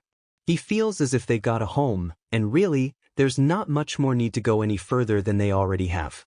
And this is the dilemma. See, to some men, marriage fits into the same category as eating vegetables. You know it's something you should be doing, but you don't really want it because, well, the greasy, fat-filled, salty, juicy burger and fries is just so much more satisfying. I've told you time and again in this book that we men are very simple creatures, and if it were not for women, we'd be living rather, well, simply, the money would go to mostly shiny things, our time would be spent watching sports and strippers, and there would be no need for most of us to keep a clean house or dress nice or do anything other than play video games. We're happy living this way, it makes us feel young and carefree. Marriage does not. Responsibility and marriage do not fit into that feeling, until all of the playing gets tired and we realize we have to be grown-ups, or something, or someone, makes us grow up. But here's something crucial to understand.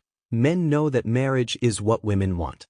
No matter how independent you are, no matter the statistics that show half of all marriages in America end in divorce, and despite all the work, effort, and challenges that come with building an imperfect relationship, women still dream of the fairy tale, the husband, the house, the white picket fence, and the 2.5 kids. Men also know that they can keep offering little bits of what looks like progress toward marriage, slowly. They'll date you for a long time, maybe even move in with you, or give you a ring, all while avoiding setting a wedding date. Trust me, men do everything with purpose, and when a man behaves this way, he's doing it to keep you invested, to keep you from going anywhere. He wants you, and he doesn't want anyone else to have you. The sad reality is that the only reason a man can get away with this extended engagement or indefinite waiting period is because his partner hasn't insisted on a clear commitment. She's sitting there, waiting for him to decide when he's ready, even though she's already made the ultimate commitments, sleeping with him, cutting off other potential partners, living together, maybe even having children. This passive waiting? It's just not effective. To be blunt, it's unwise. Now, let's break it down from his perspective. When a man commits to being your boyfriend, lives with you, helps raise children, or gives you a ring, he's already removed himself from the player list. He's already made sacrifices. He can't bring other women around, he can't entertain calls from other women, he can't go off to see someone else, and he certainly can't spend the night with another woman. He knows that by being with you, he's making a long-term investment. So why won't he take that final step and set a wedding date?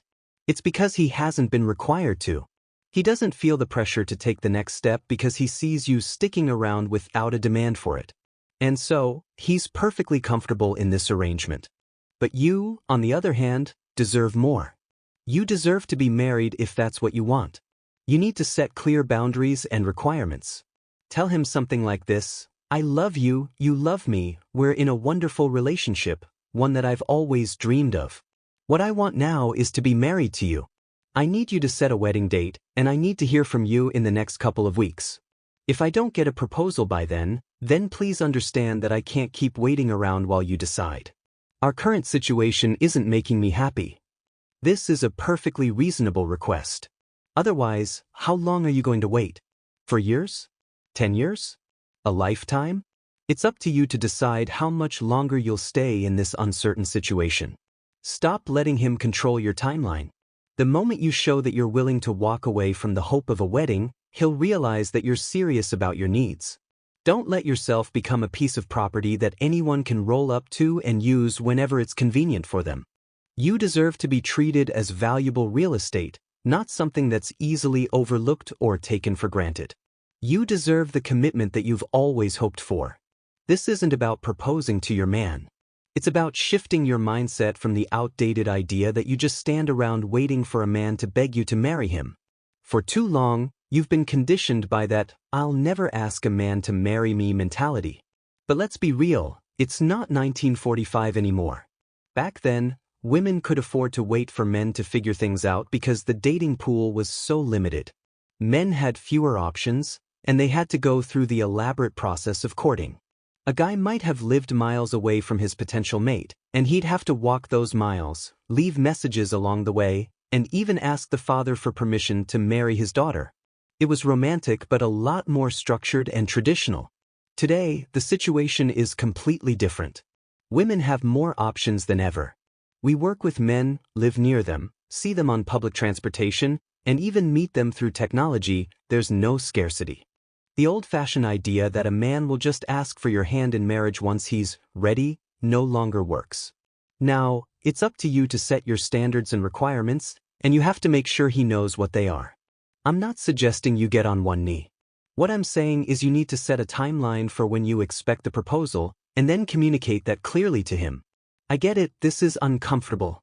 But what's really hard is living in a situation where the man you're dating or living with has no intention of marrying you. Years later, you're stuck trying to pick up the pieces, paying bills, raising kids on your own, and dealing with the emotional fallout when he walks out. It's a tough reality, but it's avoidable. So why not have the uncomfortable conversations now? Set the expectations early, let him know what you want, and establish your value. Tell him what you bring to the table and make it clear that you're not just any option, you're valuable and deserve to be treated as such. You deserve time, loyalty, respect, affection, support, kindness, and love. And yes, you also deserve that ring and that walk down the aisle.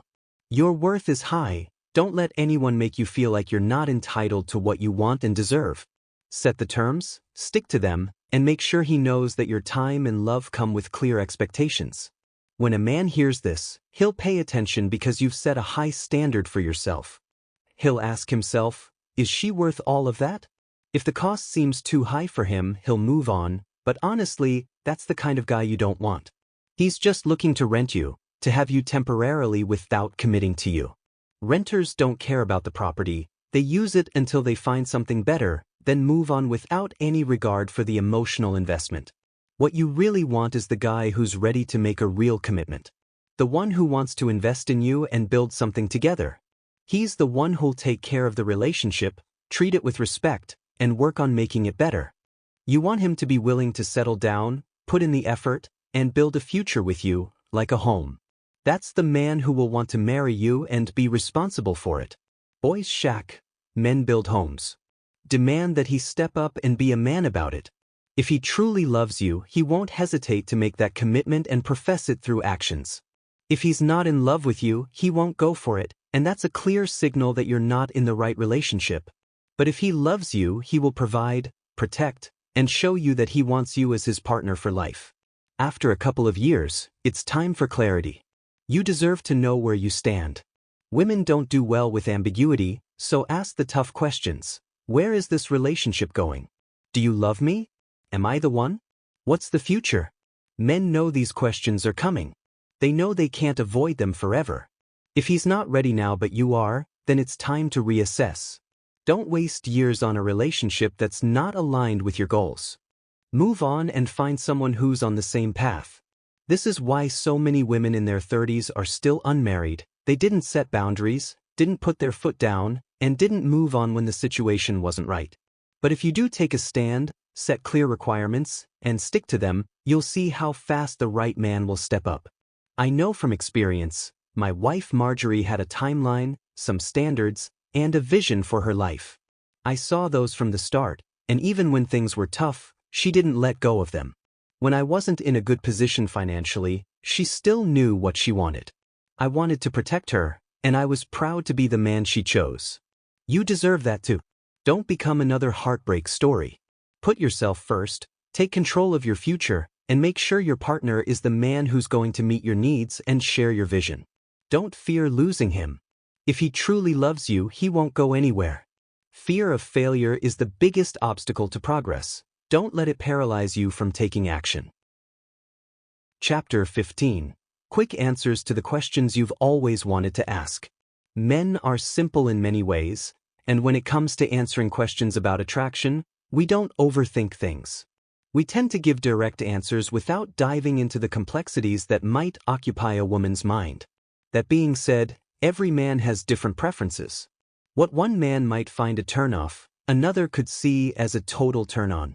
One thing is certain, though, no matter what you see as flaws when you look in the mirror, there's someone out there who finds you attractive just as you are.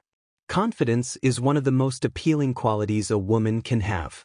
When you're confident in yourself, no matter what your physical traits may be, it's magnetic.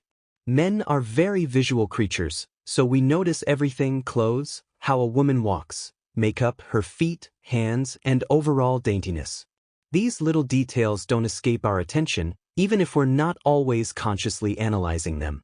So, while we might not focus on all the little things you might think about, rest assured that what stands out most is your confidence and the way you carry yourself.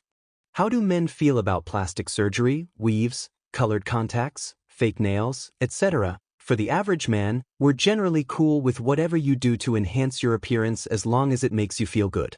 Whether it's a boob job, tummy tuck, breast reduction, or even a nose job, if it boosts your confidence, we're supportive of it. However, if you're considering something like a nose job and your man sees nothing wrong with the way you already look, it might be worth reconsidering.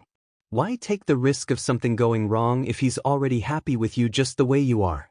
The same goes for losing weight. If he's happy with you as you are, then there's no need to change just to meet any perceived expectations. It's great to make changes for yourself if you want to, but don't feel pressured by what you think your partner wants. Ultimately, if he loves you as you are, those external changes might not matter as much to him. How do men feel about dating women who are significantly younger than them? It's clear that men have different views and preferences, but some things tend to be common across the board. Here's a breakdown of some of the topics. 1. Age gaps and validation. Men in their 40s or 50s who seek out younger women may be trying to validate themselves, much like buying flashy sports cars. However, there's always someone else out there who appreciates you just as you are, regardless of your age. 2. Body types and preferences. Men are attracted to various body types. Whether you're curvy, petite, or somewhere in between, there's someone for everyone. The key is to be confident in your body, as that confidence is incredibly attractive. 3. Smoking and health. Smoking is often seen as a turn-off for non-smokers because it suggests a lack of care for health. If a man sees a woman not caring for her health, it raises concerns about how she might care for others, including her partner or kids. 4. Physical changes and weight. As men age, they understand that bodies change. A few extra pounds are often not a big deal, as long as effort is made to stay healthy and keep things in proportion. A man who truly loves you will accept changes in your appearance as long as you maintain yourself. 5. High heels. Heels are often seen as a big attraction for men. They accentuate the legs and add a feminine, confident walk, which is typically seen as very sexy. 6. Intelligence. Men who are looking for a long-term partner generally prefer a woman who can hold her own intellectually. While a casual fling might not require this, a serious relationship does. Men want to know that their partner can manage responsibilities and handle situations maturely. 7. Drinks and socializing. Men often see a woman buying them a drink as a sign of interest, and many are attracted to women who make the first move in this way. However, men don't appreciate women who drink excessively, especially if they act irresponsibly when intoxicated. 8. Financial requests. In a committed relationship, if a woman needs financial help, it's okay to ask, but only if the relationship is solid. A man who is financially secure and truly cares about his partner will be willing to help out. 9. Staying home versus working. While most modern men don't mind their partner working, there are still those who might prefer that their partner stays home if they can financially afford it. It's a personal choice that depends on both partners' values. 10. Driving and independence. While most men today don't mind women driving, there are still some old-fashioned views. But overall, most men are fine with women being independent drivers. 11. Shopping. Men generally prefer quick, efficient shopping. They usually know exactly what they want and just go in and out, unlike women, who might enjoy browsing or trying things on. 12. Interracial relationships. Love transcends race. While some men may care about it, the most important factor is love. If someone is marrying outside their race for love, that's wonderful, but if it's for status or societal reasons, that's not as healthy. The key takeaway here is that men, like everyone, have preferences, but a lot of it comes down to mutual respect, shared values, and personal attraction. A relationship that's based on genuine love, trust, and care is what lasts. We're exhausted. We've put in a lot of work, we're sweating and burning up, and all we really need is a moment to cool down before you come climbing over to the side of the bed, talking about holding something. It's never a good idea to bring up serious topics at the kitchen table or on a long car ride. Trust me, nothing good can come from that. When you question our abilities, especially in areas that are tied to our confidence, we get really nervous and self-conscious, fast. If you want to bring up something important, do it during the act. We're a bit more open to suggestions then. You might want to say something like, "Oh, I love it when you do this," or, "That's nice, baby, now try it this way, and watch how hard we work to please you." In that moment, it's about feeling like we're pleasing you, rather than absorbing complaints. We're more open to any suggestions during the act, as long as we feel like we're getting it right. Whatever you do, don't open the conversation with the dreaded 4 words, "We need to talk." The moment we hear that, our defenses go up, warning signs start flashing, and we're already bracing ourselves for something negative. Instead, try telling your man something spontaneous like, "I just can't get enough of you." That's a sure way to boost his confidence, and now he'll be even more motivated to meet your expectations, because you've made him feel wanted, not like there's something wrong. If it's about an argument, one day is more than enough punishment for us. If you're mad about something he said about the kids, okay, no sex tonight. But if the next day, you're still mad about the kids and he tries to reach out and you shake him off, that's when it becomes a problem. Men won't tolerate that for too long. But if we violated your trust, we understand that we might have to earn it back. We're okay with that. When it comes to open relationships, if a man agrees to it or even suggests it, it's usually because you're not in his long-term plans. He doesn't see a future with you.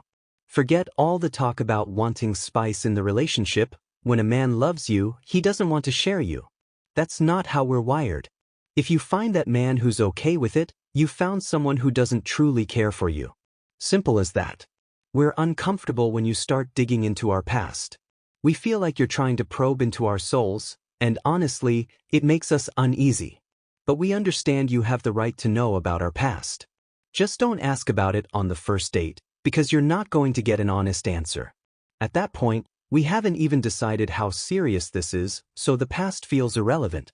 Don't ask about our previous relationships either. We'll tell you about the hurt we experienced, but not what we may have done.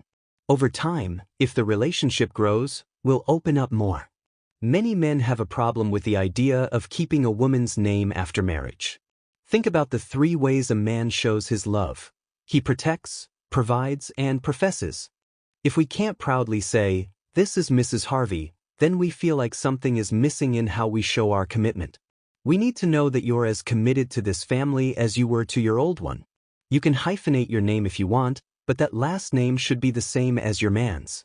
If you're not willing to do that, why not just go marry your father?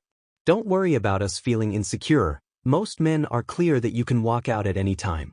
But if you try to make us jealous, you're treading in dangerous waters. It almost always triggers something inside us, and now we might just play that game too. If you feel like you have to make him jealous because you're not getting the attention you want, it might be a good idea to revisit the chapter on Men Need Standards, get some, and see what strategies can help you get the man you need and deserve. If you're in a fully committed relationship, it's really important to dial back the chit-chat with male friends. Take down the college pictures, don't let him call the house, and definitely avoid accepting gifts from him. Keeping up with this kind of behavior every day only invites trouble. Think about it. If your man kept a picture of another woman in his personal space, you'd probably lose your mind. How would you feel if he let a woman call the house asking to speak to him or accepted flowers from her? Exactly. To avoid making your man uncomfortable or suspicious, it's best to keep things in your circle and not let anyone else, especially male friends, in. You'll be glad you did. Some men hit women, not out of strength but out of weakness, and a need to control something in their lives. I've found that men who hit women don't have stories of hitting men, they're simply that weak. Girlfriends are a different story. We don't mind you having them. Your man can't tell you not to have girlfriends just like you can't tell him not to go play golf with the boys. Girlfriends are fine. But what men really don't like is gossiping. We can't stop it, but we know it's an invasion of privacy, and we're confident that if you and your friends gossip about others, your friends are probably gossiping about you and him, too. Keep that in mind the next time you start talking about other people's business. When it comes to discussing your partner with other men, it's a no-go if she's the one. Wives or significant others are strictly off-limits in conversations between men because no man wants his woman to be thought of in any romantic or sexual way by others. Every man understands this. However, if you're not the one, just someone he's seeing while searching for the one, then yes, you're probably going to be talked about. If you don't have a good relationship with his mother, and she doesn't like you, it's going to be stressful. A man who's serious about you will introduce you to his family within 90 days of the relationship, especially his mother. If he hasn't done that, you need to ask why or accept that he's not looking to build a long-term relationship with you. If you're good enough for him to bring to bed, you should be good enough to meet his mother. As for family dynamics, no man is going to break up with his girl because she doesn't get along with other family members, except his mother. A sister doesn't have to be part of every family gathering if she doesn't get along with the woman he loves. The same goes for cousins, aunts, and uncles. If you put your family before him, he's out of there. Men understand that a child has a father and that interaction between them is inevitable. But your new man needs to feel comfortable in his own space too. If he's committed to you and sees the kids doing something wrong, he should have the right to step in.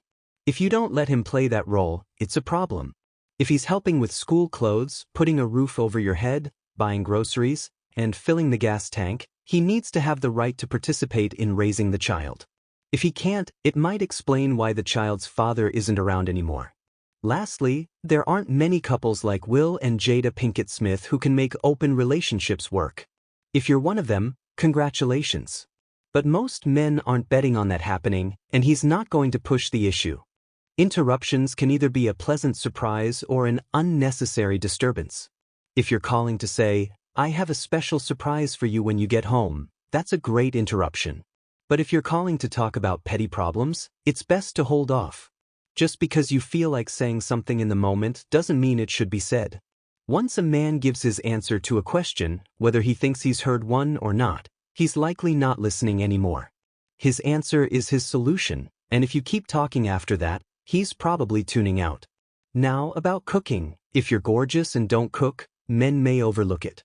But if you're in a long-term relationship, especially in marriage, and you're not putting in the effort to cook or care for your partner like you once did, it's a big deal. Men appreciate women who can cook. But here's some good news. If you can't cook in the kitchen but you're great in the bedroom, that can balance things out. When men consider a committed relationship, they think about the future, what the home will be like, if you'll be a good mother, and if you'll be able to handle finances. It's fair to say that women should evaluate men with the same criteria. Men also can't stand disorganization or uncleanliness. If a man's friends or family come over, he doesn't want to show them a messy house. The state of the house reflects on the woman in the relationship. While some responsibilities in the home may be shared, men still expect a clean home. If both partners work and there's no time to keep up, a housekeeper might be necessary, but a dirty house just isn't acceptable. As far as career moves go, men will consider how a job change impacts their ability to provide and how much they may need to work to make it work. It's not necessarily a deal breaker, but it's definitely something men weigh when considering a long-term commitment. As for counseling, men will consider it if they think it will save the relationship. But if they don't believe it will work or if they don't see any real benefit, they might not be willing to sit in a room being judged by a counselor. Finally, men do appreciate thoughtful gestures like gifts, surprises, or romantic dinners. But don't expect the same emotional response you might get from a woman. It's not that they don't appreciate it, but men typically don't react by crying or getting overly emotional about those kinds of things. It's just not their style. For the most part, men don't worry about cheating as much as women do, largely because we understand that women have different priorities when it comes to choosing mates. Women tend to be more careful about their decisions and have higher standards when it comes to who they choose to sleep with. In a man's mind, this significantly reduces the likelihood that his partner will cheat. Acknowledgements. I would like to express my heartfelt thanks to the fabulous listeners of the Steve Harvey Morning Show who have inspired me with their insightful questions about relationships. A special thank you to Deneen Milner, who took on the challenging task of translating my sometimes unique thoughts and phrases into something readable. She's managed to make my words enjoyable and insightful, which I am incredibly grateful for. To Shirley Strawberry, my co-host, and to Elvira Guzman, my publicist, both of these remarkable women sat through every writing and editing session, bombarding me with questions and offering perspectives that only women could provide. Shirley, with her experience as a single woman, and Elvira, a woman with a child and a divorce, gave me a wide spectrum of views. Without their input, this book would not be as thorough. I also want to thank my wife, Marjorie, whose love and support have made my life more complete, joyful, and peaceful. Her cheerful spirit has inspired me to be more open and generous with my thoughts. And lastly, to my Heavenly Father, who has blessed me in every aspect of my life, I give all glory, honor, and praise. Wow, you have made it to the end, friend.